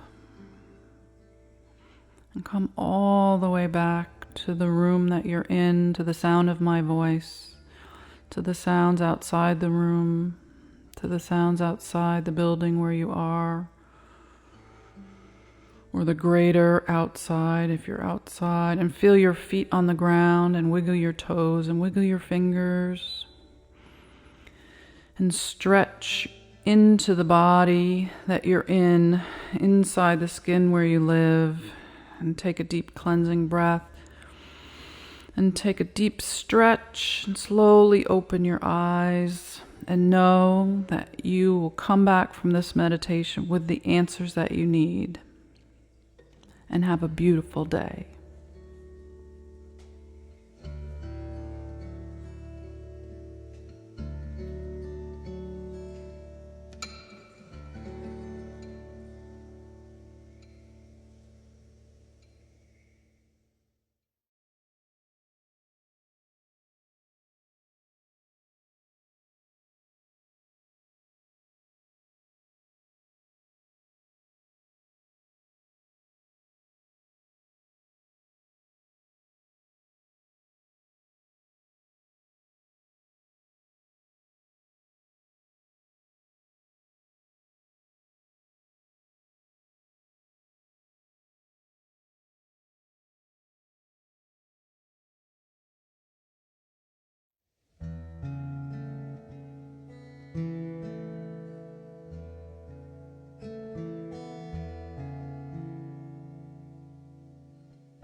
Welcome to today's meditation.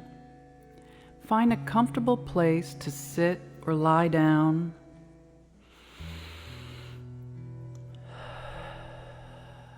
And take a deep breath in. Let yourself fill up with air and exhale.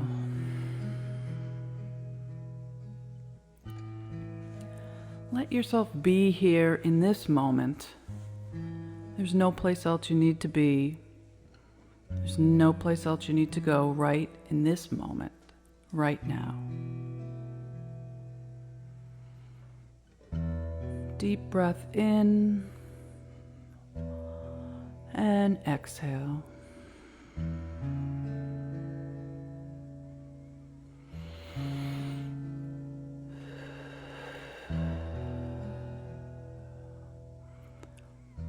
Breathe all the way in and fill up your belly with air like a balloon. And as you exhale, let the balloon deflate. Breathing in, filling up your belly with air. And exhaling, let your whole body deflate. Letting yourself fill and exhale and empty. Taking a deep breath in, filling up with new, fresh air. And exhale, letting yourself empty. Feel yourself being pulled down towards the earth. Let the pull of gravity pull your shoulders down, your feet, your hips. Let yourself sink down in your chair or onto the ground and into the earth.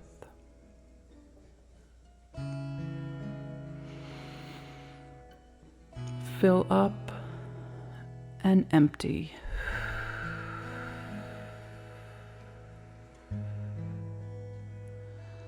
Taking a deep breath in, allow yourself to set an intention for today's meditation. Let yourself think of a word, peace, or joy, or relaxation. Whatever you need for today to guide your thought. And then let it go.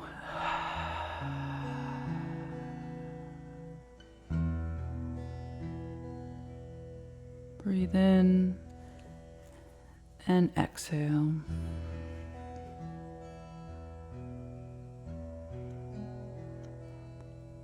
And imagine that your body is heavy and pulled down towards the earth, becoming one with gravity and with the pull from the center of the planet.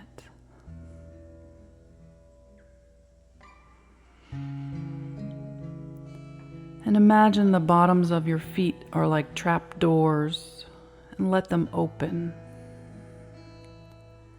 And let any energy from the inside of your body pour out through the bottoms of your feet and down into the ground, through the core of the earth, and down through the rocks, through the center of the planet, emptying out anything that you don't need right in this moment, down into the earth. As you breathe in, let your exhale be longer than your inhale. Letting go, and letting that flow from the inside of your body empty out through your feet and into the earth. Imagine your body is a bag of sand, and from the inside of the top of your head, letting go of any stress from your jaw, from your neck, down through your shoulders, down through your arms, down through your hands, and out through every finger and your thumbs, and let that energy like sand trickle out and down into the earth, into the ground.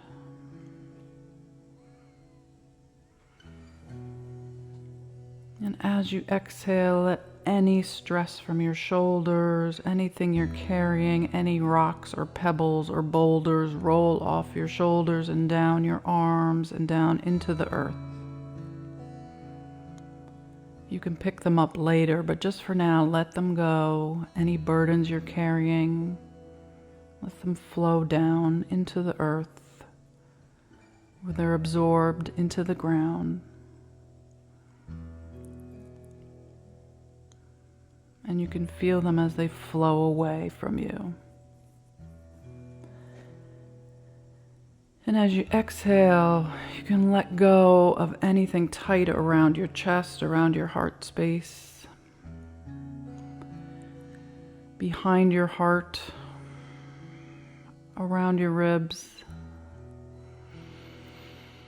You can finally get a full breath. And as you exhale, you can let it go. And any stress around your heart that you're holding on to and carrying, you can let that go down through your upper body, through your belly, Inhale and exhale a soft belly through your lower back, through your abdomen, down through your pelvis, through all your reproductive organs, down through your hips. Anything that's stuck in your hips or frozen, take a deep breath in and exhale. Let it go. Let it flow down through your legs, through your knees. Any little gravelly spots that are stuck in your knees, exhale. And let the energy flow down through your legs, through your calves and your shins, and down through your feet, and down into the ground.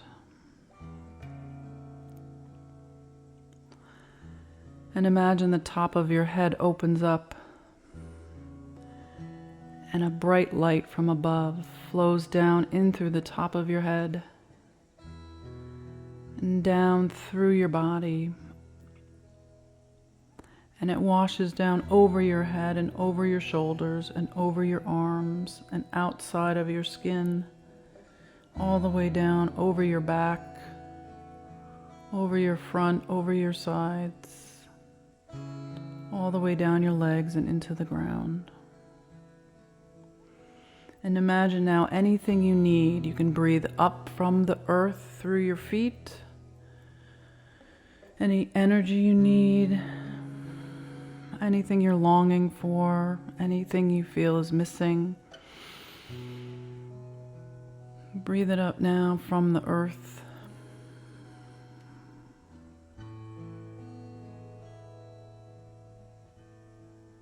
And feel it filling you up, warming you like fire, cooling you like water, giving you strength like wood or metal. Imagine you have roots like a tree, and up through your roots come anything you need to nourish you from the earth, all the way up your body and out through your branches to the light. And feel yourself reaching towards that light.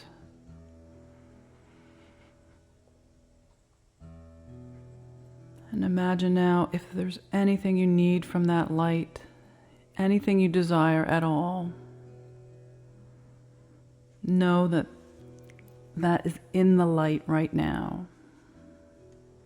And that light is a generous, loving light.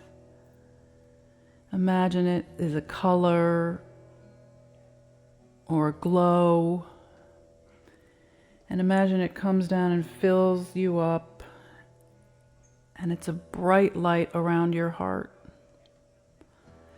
And imagine it's brighter now in a brighter color. And imagine you can send that light to someone in your life who needs healing or love. Send it out from your heart space. Breathe in and send it out.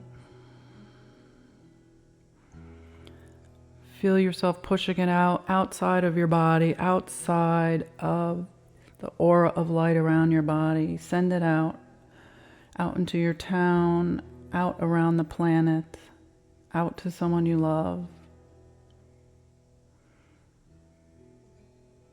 And breathe it in. If there's something you need healing for, ask for it now.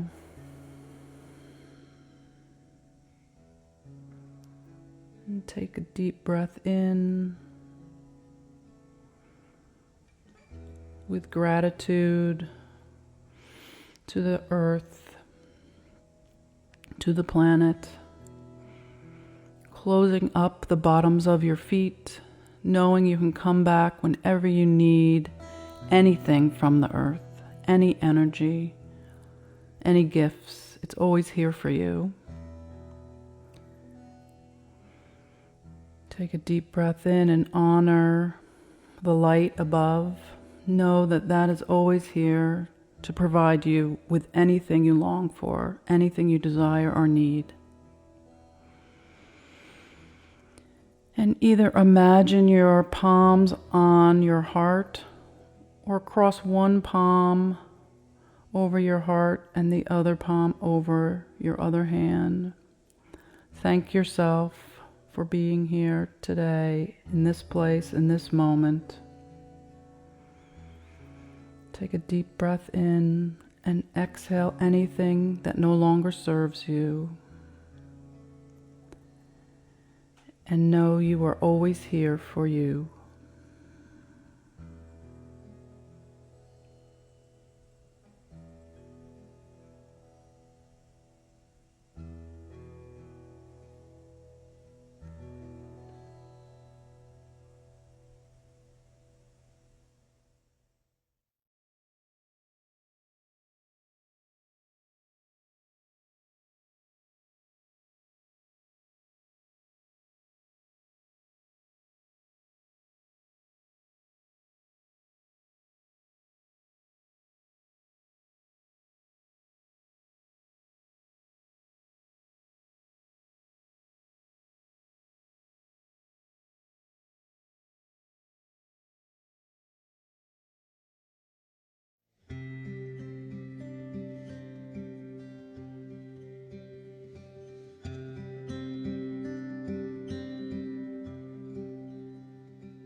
Welcome to today's meditation for your relationship.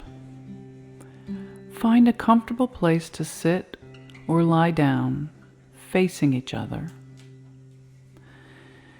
You can do this meditation alone, but today is geared towards facing your partner. You can imagine them sitting across from you. But if you're doing this together, find a comfortable place where the two of you can look easily into one another's eyes. And take a deep breath in and exhale. If you're sitting, be close enough for your knees to be touching. Or one of you can wrap your legs around the other one's waist. If you're lying down, be comfortable on your sides, less than an arm's length away. And breathe in and exhale.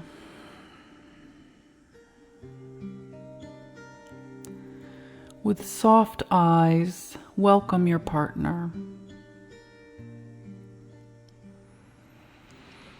Sharing eye contact with gentle, loving eyes. Let your gaze soften with welcome and appreciation.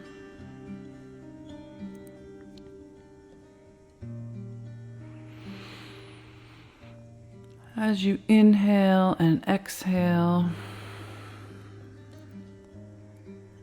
imagine that your partner is here and welcoming you with love and appreciation.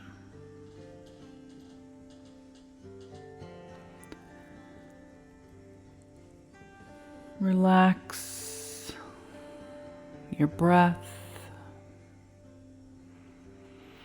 Relax your body.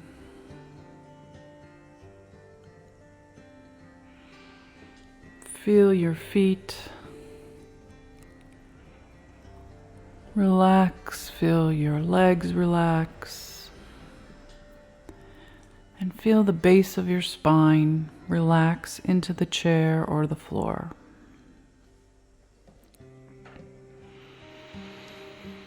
Imagine your hips can relax into the ground, rocking them gently forward and back until you find a comfortable place where you feel the center of your hips grounded towards the earth.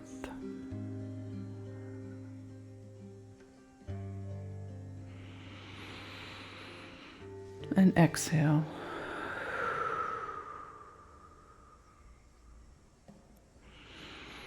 Breathing all the way up from the center of your hips and from the ground, all the way up through the center of your upper body, up through the top of your head. And exhale as if there was a waterfall out from the top of your head and down around your body. And let that air flow down into the ground and breathe up again through your pelvis, up through the center of your body, out the top of your head, and exhale down around your whole body down into the ground.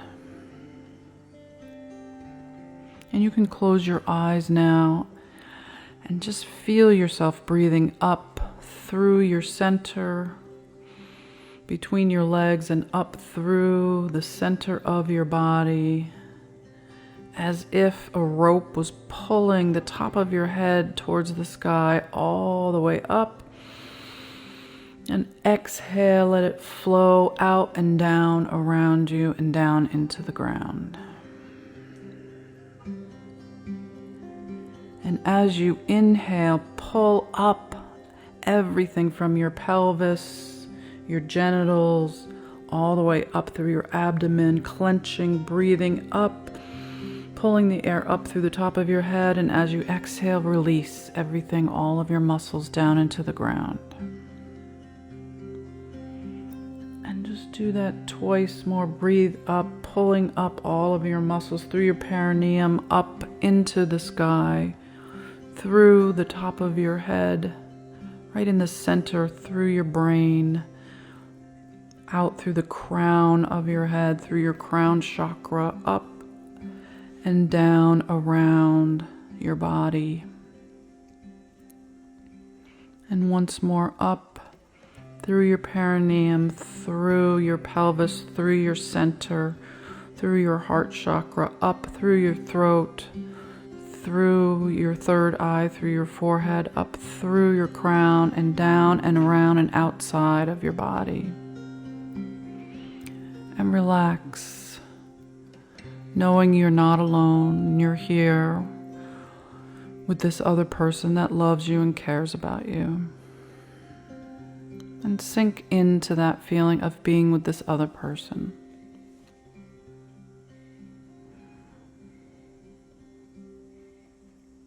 And as you breathe in, exhale,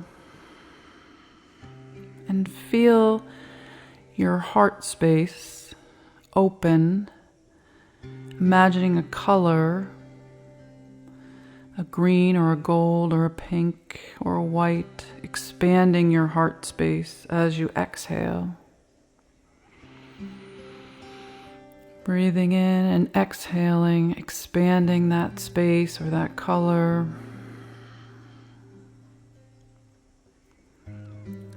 Focusing on something you're grateful for, or a feeling of love, or a moment of gratitude. And as you inhale and exhale, you can feel your heart open slightly more with every breath.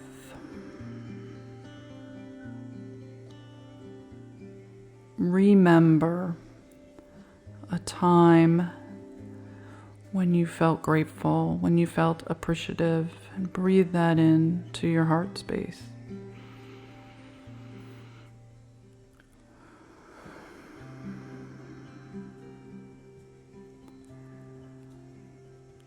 And see if you can exhale that color or that light from your heart and send it out to your partner. As you exhale, push that light out to this other person sitting across from you or lying next to you. Imagine that light goes out towards their heart as you exhale. Hold that appreciation or that thought of love. And then send it out and wrap it around your partner. Surround them like a waterfall with that color or that thought.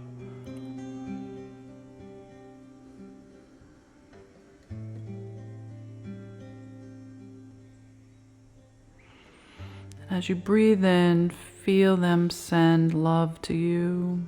And as you exhale, feel your energy going around them and their body and into their heart.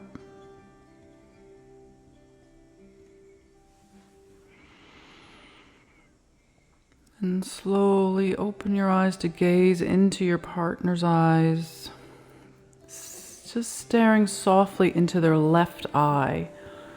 The left eye gaze is the receptive eye. And we're going to just gaze into the left eye. It's so much easier than trying to look into both your partner's eyes. And if you need to, you can point at your left eye to make it easier for your partner.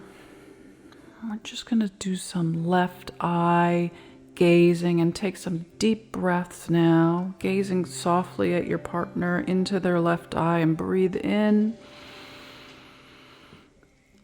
and exhale, and see if you can breathe in at the same time as your partner without talking or giving a signal.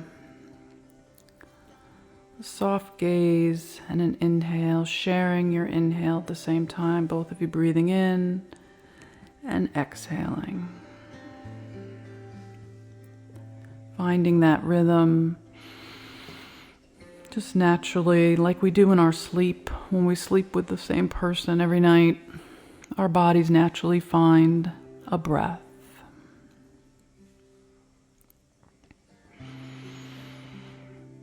Breathing in and exhaling. It's okay to laugh or giggle.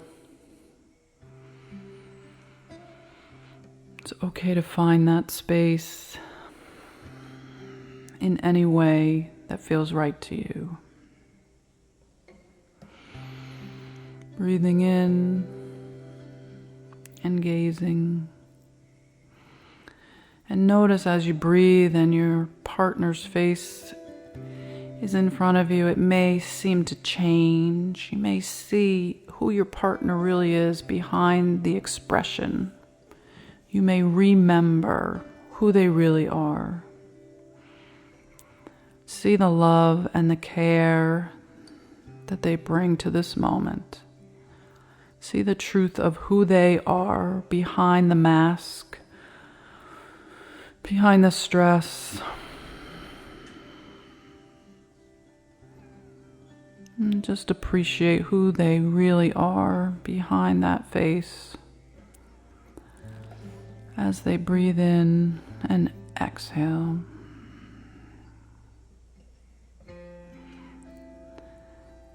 And see if you can breathe in now as they exhale. And as they exhale, you inhale.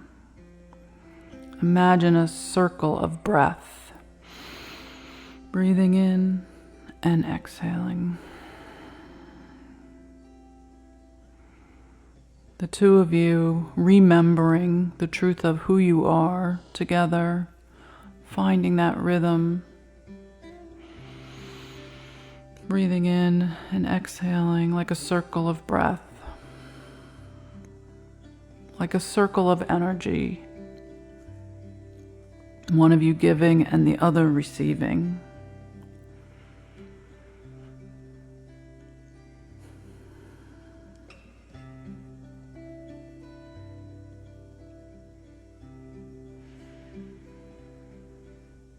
And if it's comfortable for you, place your right hand on your partner's heart. And place your left hand upon their hand over your heart. Now you have a connected circle, so that your right hand is connected to their heart, and you can feel their hand on your heart. And you can close your eyes, relax.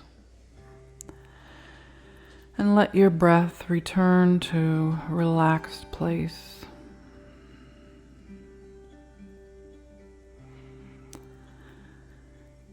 And send that feeling of love and relaxation and appreciation down from your heart out through your hand into your partner's heart.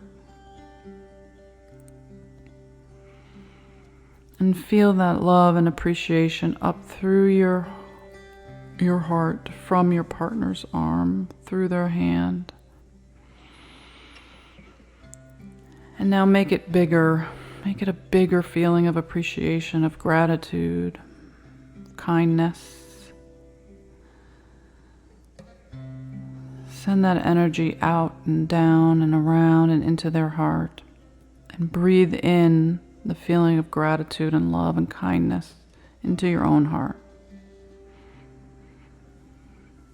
And experience that feeling. Notice what it feels like in your own hand, the tingling, the heat, the pressure. Notice what it feels like in your own heart.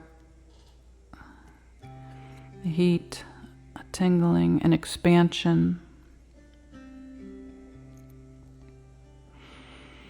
Taking a deep breath.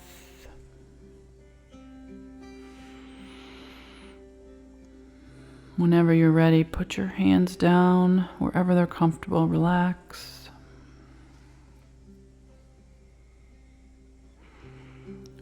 Breathe in.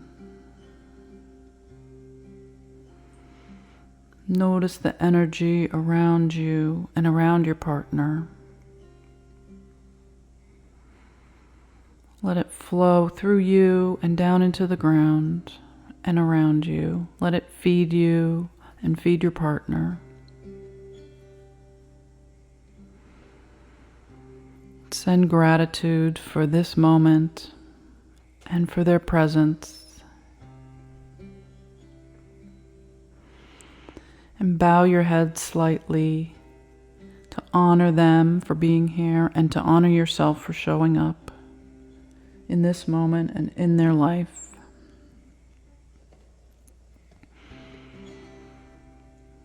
Come all the way back to your body, to the base of your spine.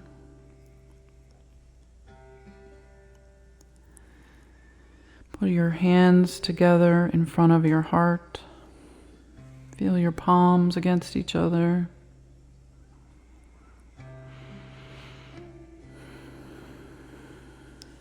In gratitude for the space between you.